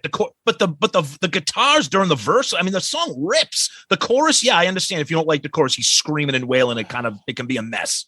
But it's not just the chorus. There's more to the song than the chorus. Okay, but when you hear this song, yeah, and like I said, this is the most played album I've ever played to study. Good. And this comes on, and this song, and you're just driving, and this fucking chorus keeps going. It became a running theme when this came on, when I drove my daughter to school. I go, here we go. Well, see, you bring up a good point, because we should have a segment. I always look forward to, what does Natalia think of this, of the album? I didn't even say, I was just like mocking it to her. And she just like, Dad, stop. And I go, no, I'm being serious, because I like to hear the impressions of what a maybe one of these days we'll have all three of our kids review some of our shit. Oh, that'd be great, because we got because that's what people want to listen to, our kids. Why not? Sonny just dropped a new episode with his daughter. It was great. Our kids are she's smart. comparing her opinion to Sonny's. Of course, it's going to be better. That's good. That's a good point. I'm just saying, dude.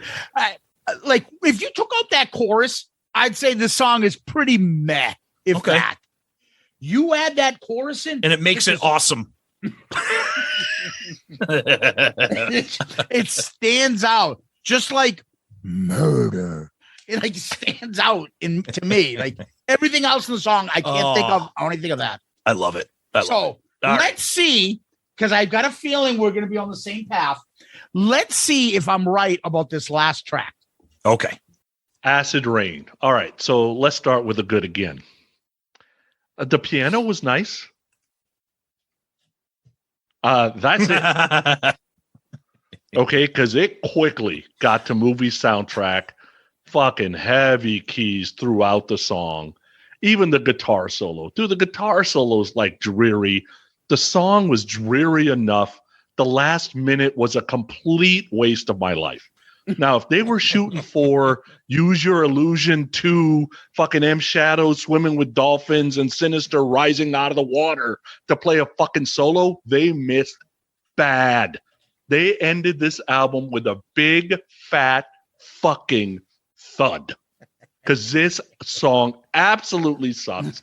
And because I hate it and because it sounds like it's strange, I figured Tommy fucking loves this song. And it's going to be number one. No, I don't love this song. I don't. I will say this. I think I enjoy M Shadow's voice, especially when he's doing the ballad type song. So I'll give him that. But when I hear the beginning of this song, this is the song that should be rolling the credits at the end of like a zombie apocalypse movie as the father has his kids in his arms and his neighborhood is in ashes behind him with like bodies laying all over the place. Like maybe that's just because I've been listening to the lyrics of this entire album and everything is death and destruction. So by the time, and the name of the song is Acid Rain. His vocals to me are what carry the song just because I enjoy listening to him. It's not, Crimson Day was a spectacular. This is way down on the list of ballads compared to Crimson Day. They're trying something like that. I don't hate it as much as you do, but I'm not a huge fan of it. I thought we were going to have a trifecta Of what? Everybody hating it? No. Everybody liking it? Acid Rain. I thought we were going to have a trifecta of Like Suicide and Outlaw Torn Oh, with me and you loving it? at the last song. Oh, This yeah. Epic Yeah. thing. And then Sonny hating it. I really like this. Really? Okay. I do. Wow. That's I like surprising. the whole piano, the helicopter, and it comes out that long rainstorm outro. And you know what it reminds me of? Riders on the Storm. Oh, okay. Oh, the Doors. Ooh, Remember the Sonny, rain? what are you going to do when we do a Doors album? I love the Doors. Oh, Really? you don't Yeah, sense top that 100 band for me. top, I love top that. 10,000 band. Cinderella ain't on that list. Rat's not on that list. Cinderella, please spin it one more time. The Riders on the Storm part where like Yeah. the little rain's dropping, you Yeah. hear like a helicopter. Is there a helicopter sound in the beginning of this shit too? The vocals are fantastic. This guy's got a killer voice. I just like it because it seems like their epic closer, a little, you're right, a strange, a kind of a song that's different on the album. They went and tried to do something completely off. And this song to me stood out. Like when I'm hearing stuff that's, again, that tone, that metalcore, all that stuff, and this song comes on, obviously I could tell this is different. Oh, I'll remember that song. And the other ones kind of bleed a little bit, but this one's, I think the chorus is great. It's got a beautiful melodic, very melodic solo. Mhm. And Yeah, then a it long does. little rainstorm outro. Yeah. If you don't have the volume up, you're like, am I hearing silence for the last fucking minute? Right. You got to really kind of turn it up. But yeah, I thought this was different. I liked it. Yeah, I don't. So I guess we're all different levels. You love it. I like it. Sonny hates it. Sonny despises it. Oh Yes. God, come on. All right. So that's the end of this album. Want to give final thoughts? Start with Sonny. Yeah. So, all right. So 2013, basically Avenged Sevenfold decides to do everything that was popular 20 years before that, right? Whether it's GNR, Metallica, Megadeth, Maiden, AC/DC, they just kind of took it all and threw it on this album.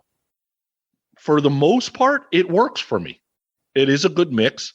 And M Shadows is better than most of the singers I just named, right? So it does work.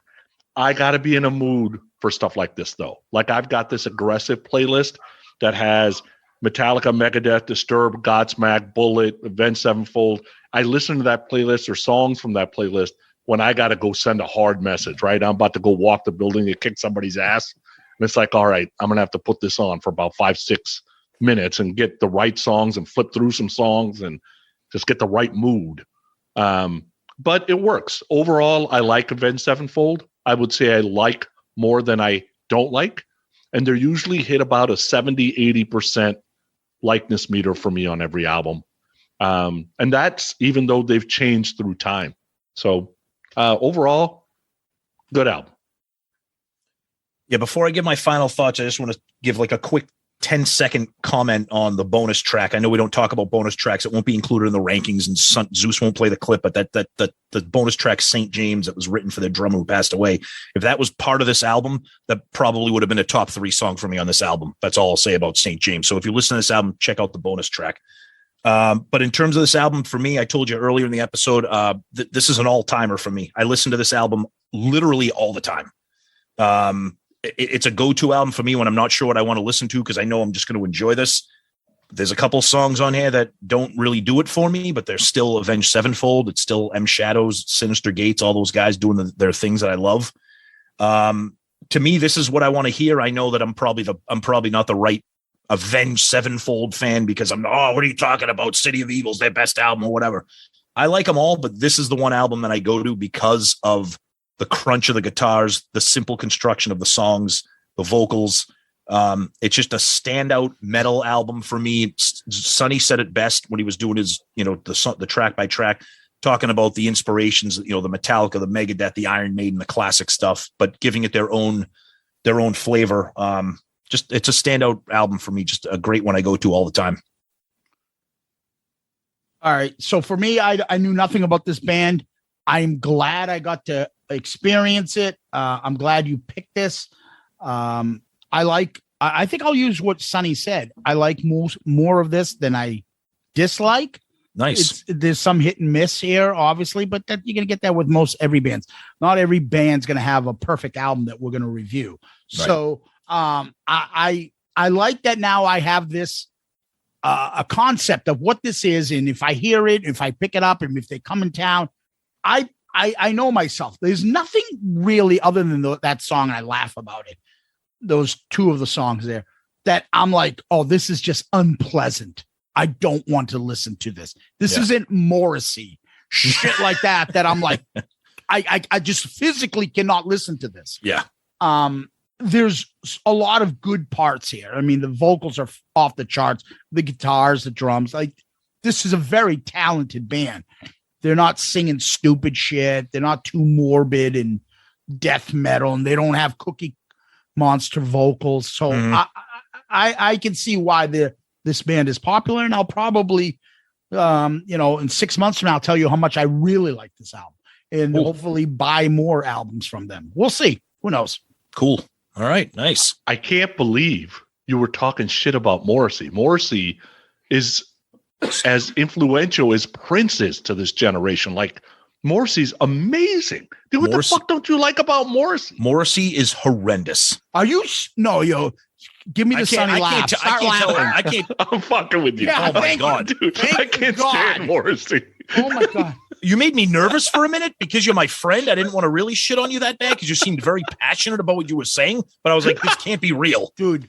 We at one point, I'll give you a quick Morrissey story. At one point, why do you have a Morrissey story? Yeah, because you got to hear it. This is about. It's not about how good he is. Okay. So at one point in law school, there would be breaks in between classes, and I'd have to drive to Andover. So it's not like I'm driving home and coming back, Tom. You would know the distance. Yeah. So there was an older kid that had a house that lived nearby. So sometimes we'd go there for lunch. He loved Morrissey.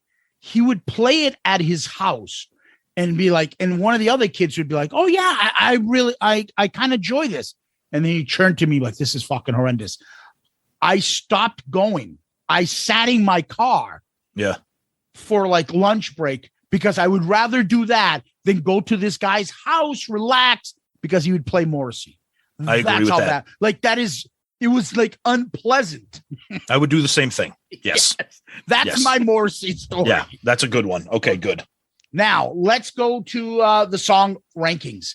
10 songs. Tom, your album. Why don't you go? All right, I will start. Number 10, Requiem. Easy. Okay, number 10, and with a bullet, and going top 5 bottom of all time is Planets. That is, wow. My goodness. Yeah, before I rank, I'll tell you, I thought it was 6 great songs, 2 meh, 2 duds. And the dud of the duds was Acid Rain. That's my number 10. Ooh, really? Okay, wow. I can handle some Planets Collide better than I can handle fucking Acid Rain. I think we need to do a Planets Collide fucking contest of the chorus and see who wins. Because we haven't heard yours yet, Tom.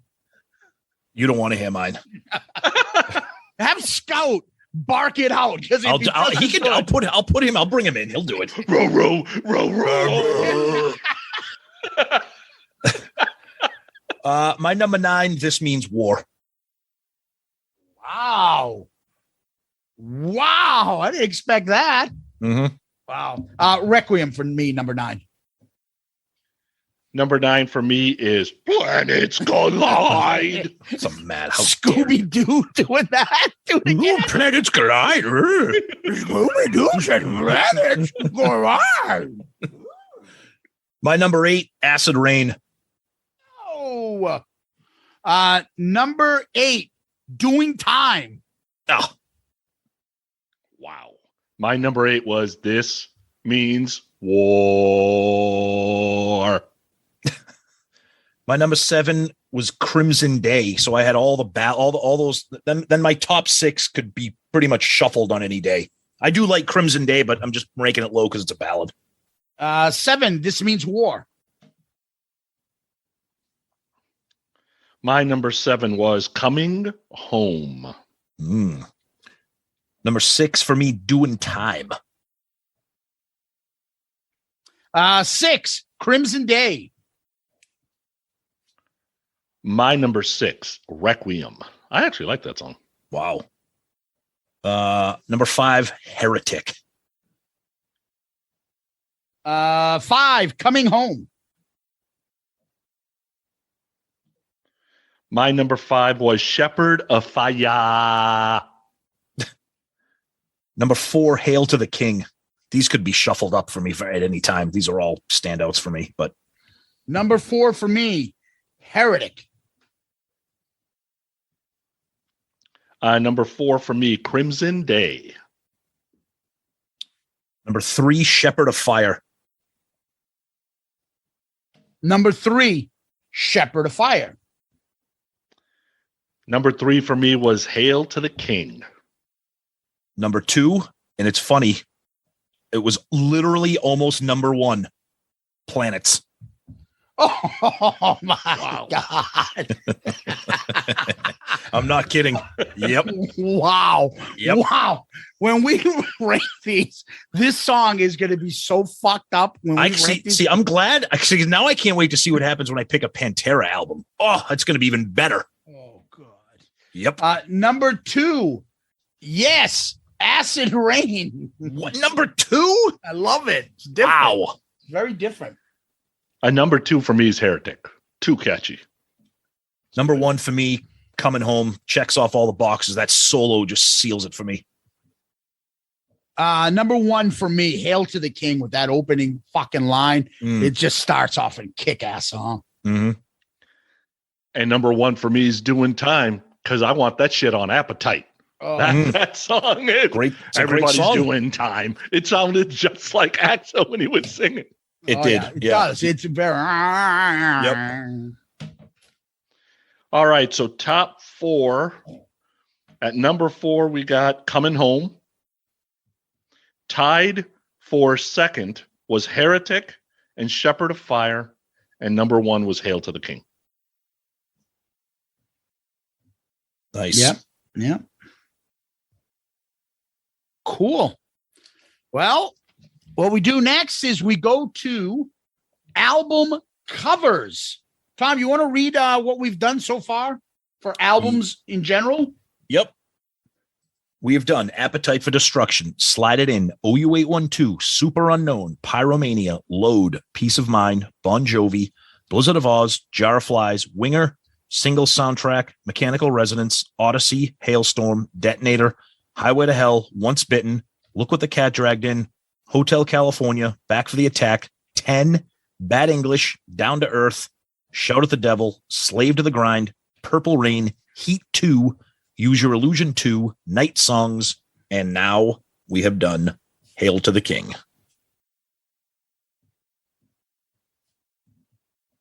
All right, Tom, you're up first, buddy. It's your album. All right. So for rankings, right now my top 5 album covers are number 5, Appetite, number 4, Peace of Mind, number 3, Highway to Hell, number 2, Blizzard of Oz, number 1, Purple Rain. I'm putting Hail to the King, and we're ranking this based on the standard black with the death bat guy on it. Yep. I'm going to put it at number 9, below Shout at the Devil, and above Pearl Jam 10. Wow. Simple but cool. Gotcha. All right. So for me, going backwards, 5 is Slide It In, 4, Peace of Mind, 3, Appetite, 2, Blizzard, 1, Hotel California. The cover's not bad. I think it's actually pretty good. I will put this at, let's put this at number 11. Move Night Songs down, and once it's just under Once Bitten, because that chick is so smoking. Wow. Okay. My top 5, Once Bitten, 4, Hotel, 3, Purple Rain, 2, Slide It In, 1, Peace of Mind. I got this thing at number 19. Okay. Behind Use Your Illusion 2 and right before the Gap Tooth Bad English. Gap Tooth. Nice. With the Lion Tamer? Oh, yuck. All right. So that's number 19. All right. Here comes the difficult part. We're going to go by album rankings.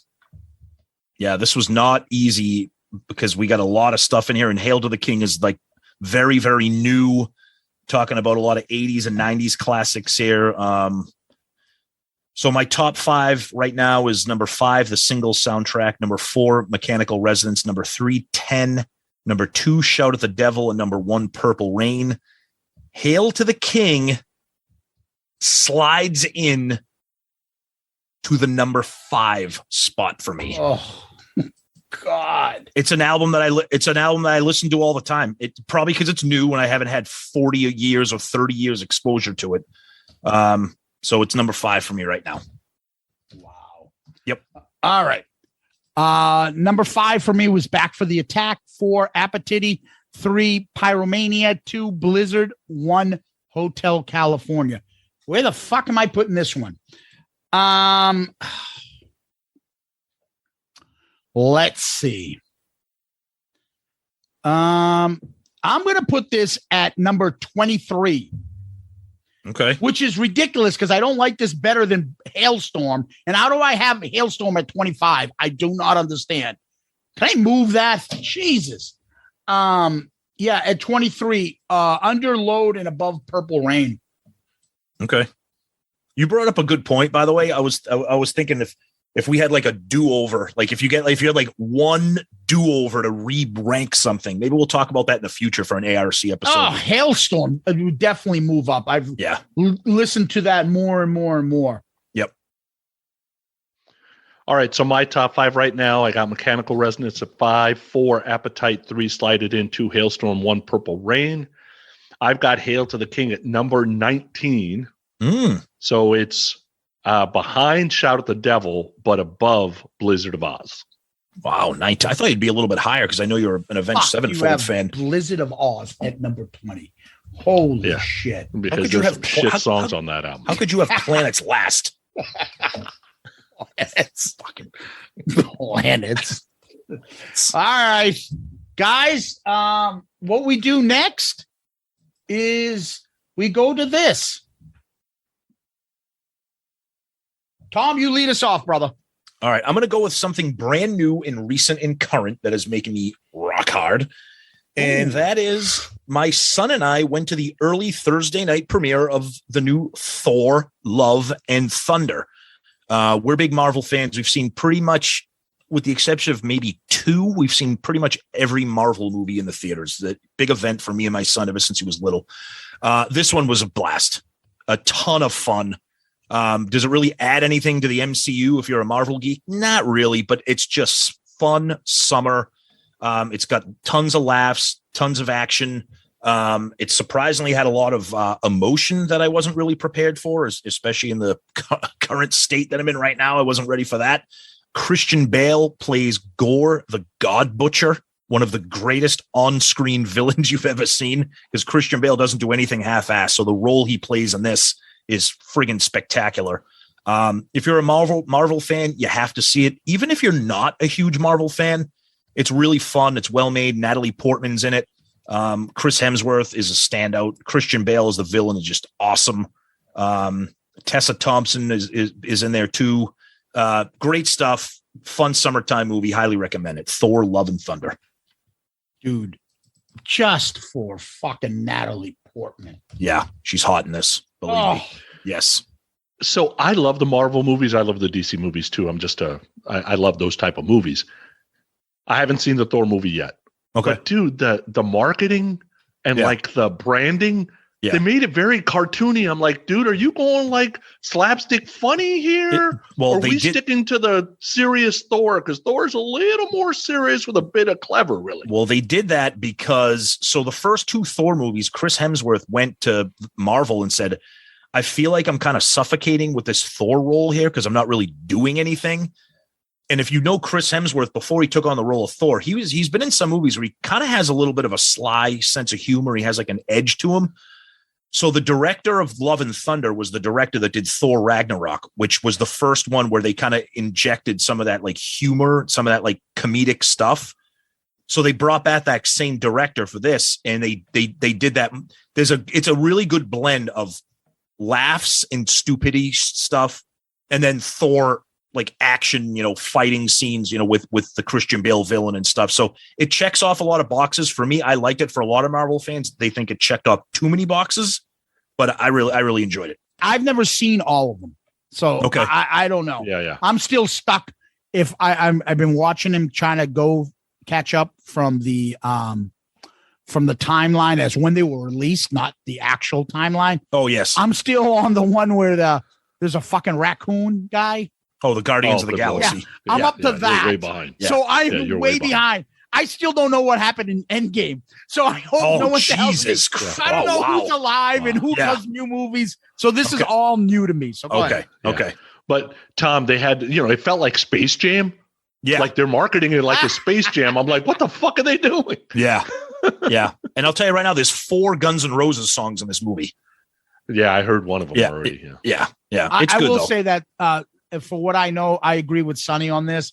Like it just seemed like this one looks like little stupid, like love thing. Like it was like Joe. Like, is this a romantic comedy? It's not. It didn't seem like they were advertising this as they do other Marvel movies. No, and that was the point. That was the point of it. If I still would, I would urge you to see. I think you'll enjoy it. It's got a lot.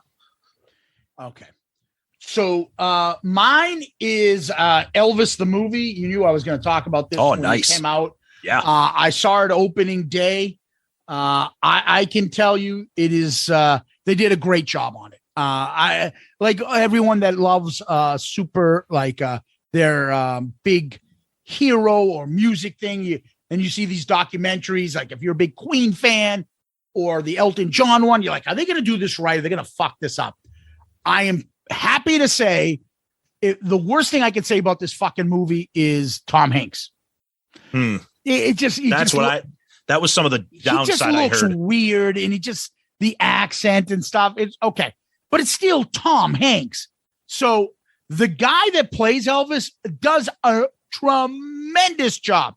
Now, I'm not a big fan of Once Upon a Time in Hollywood.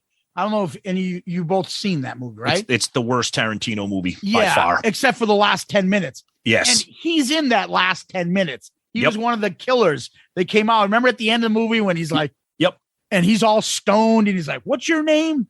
And he's like, "I'm the devil, and the devil's come to kill you." And he's like, "Nah, it was something stupider than that."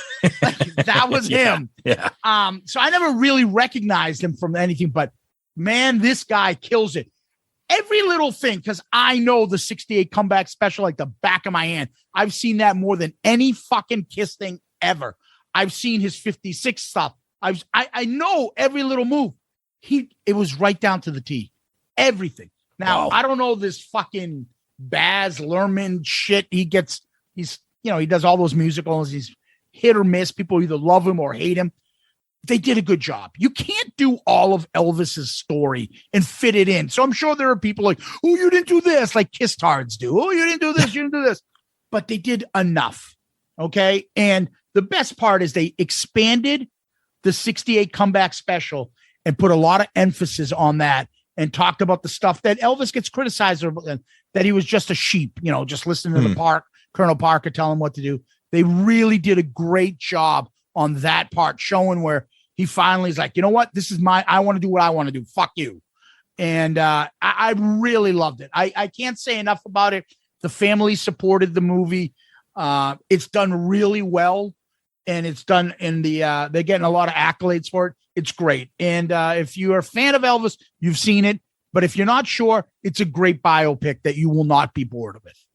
Who's running the Elvis like estate right now? Like who's like running that show? So Priscilla came in eventually and cleaned it up because the Colonel was fucking dude. He was taking 50% of Elvis's fucking money. Plus he had ownership in everything else. Yeah. And you'll see from the movie the stuff beyond, like literally robbed him dying to the point where Elvis died. Remember, I made a joke about it last week about Ace looking like he's fucking dead and someone's just propping him up there to make money.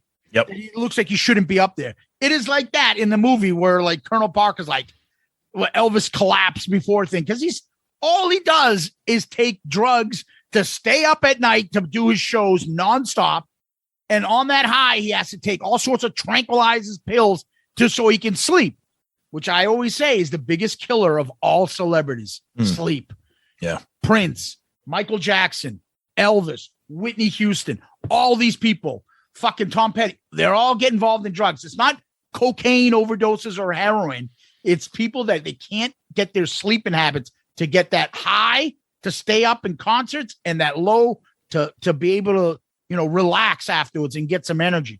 And it's a shame. But as far as the family comes in, at some point, Priscilla comes in because she protected her kid's estate. And thank God, dude, Elvis never used a real accounting system. He paid like 90%. His father was arrested years ago when he was a child for a bad check. So they never wanted to fuck with the government.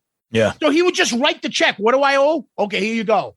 Yeah. It's fucking insane. There was no protection. They were bleeding money. So then Priscilla came in and helped it out, opened up Graceland to the public. Elvis to this day is still probably a top 10 like maker of money. Oh, yeah. Oh, totally. Celebrity and stuff. Yeah. Graceland's the second most visited place in this country. Besides Disney World? Probably. Yeah. I don't know what the first is, but Graceland is number 2.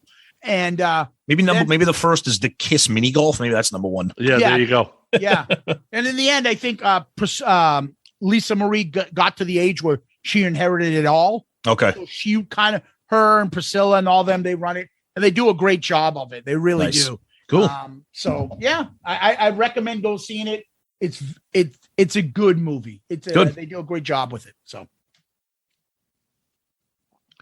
All right. So for me, I watch a lot of Netflix and I'm a cable guy, but I do watch enough Netflix and Amazon Prime and that kind of stuff. And when you go to their Netflix, I guess, movies that are just Netflix or Amazon Prime, made for Amazon Prime type movies, I would tell you the hit rate's like 30%. Like you watch 10 movies, that's right. You might like 3 of them. And I don't know if it's the writing. I don't know if they don't take enough time to really iron out the storyline before they put it out. I'm not exactly sure what they do wrong, but when they get it, though, they get it pretty good. And one of the movies that I watched again yesterday is a movie called Jolt. So 2021, Amazon Prime. The lead actress is Kate Beckinsale. Oh, and there you go. Yeah. And she's, in 2021, that puts her at 48. Dude, she looks good for 48. Now, what's interesting about Kate, though, for me, I like her better when she's mad. Like, she's not super hot when she's like smiling. Normally, I love a smile on a pretty woman. For her, it's more about when she's pissed off. She seems like she's really more attractive. That's why like the Underworld movies and stuff of the 2000s were, I think, so good, is because she's in black leather just kicking everybody's ass. Yeah, those movies are not great. She makes them great. Yeah. So this movie, the storyline's interesting because it's about her having intermittent explosive disorder. So basically, here's the deal. She hates fucking people. She hates people. Yep. So there's a time. What's wrong with that? Yeah. There's a time in the movie where she's in the bathroom and some chick is in one of the stalls talking to somebody, and she basically kicks the door in and beats the shit out of the lady. Like she can't. It's like things that don't even really happen to her, like set her off. So they've tried everything. They've tried the military. They've tried drugs. They've tried everything to get this out of her, and they can't get it out of her. So finally, this doctor comes up with a vest that she wears, and basically she has a button that she can press, and the vest gives her a jolt that takes this disorder out of her, so she doesn't end up killing the person she's with. What? Yeah. So that's what the storyline's all about. Wow. And basically, she finally finds a guy she likes and can tolerate and can take the vest off, and somebody kills the dude.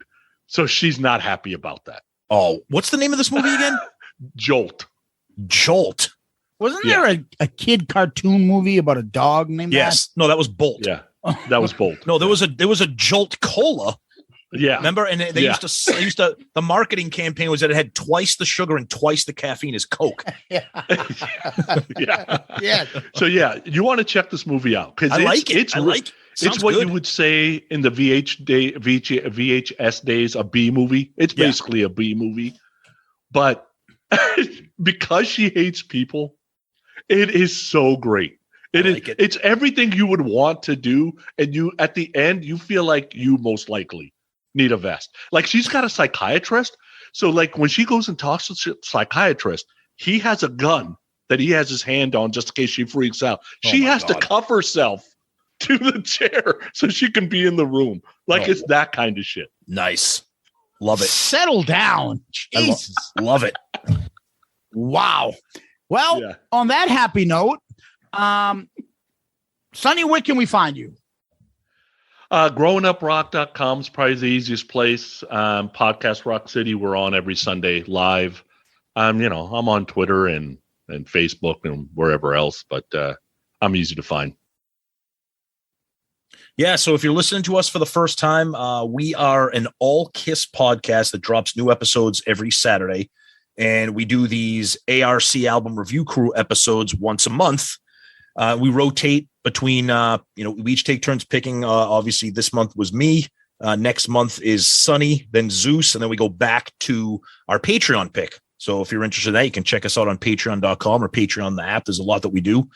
You can find us, best place, go to our website, shoutoutloudcast.com. We have all of our episodes, all of our song rankings, all that fun stuff. You can buy merch from there. You can visit our Amazon link to shop from there.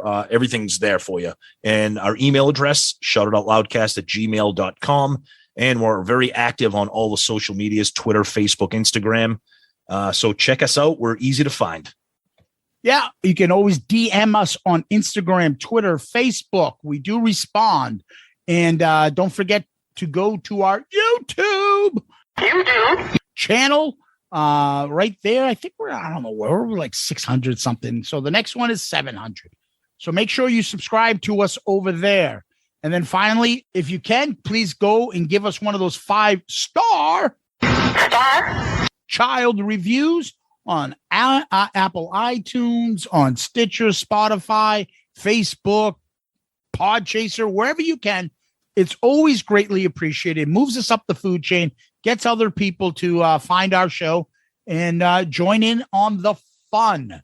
I always want to remind you guys, shout it out loudcast at gmail.com. Shout it out loudcast at gmail.com. Send the emails, especially for these episodes. We really like the emails. And don't forget the website, shoutitoutloudcast.com, shoutitoutloudcast.com. You can come and see where we rank all these albums, all these songs. And I am dying to see where these songs rank up on the top songs that we have, top 20 or the bottom 10. So we'll find out soon enough. Other than that, we usually end with famous last words. So why don't you lead us off, Tom? Damage. Galaxy destruct.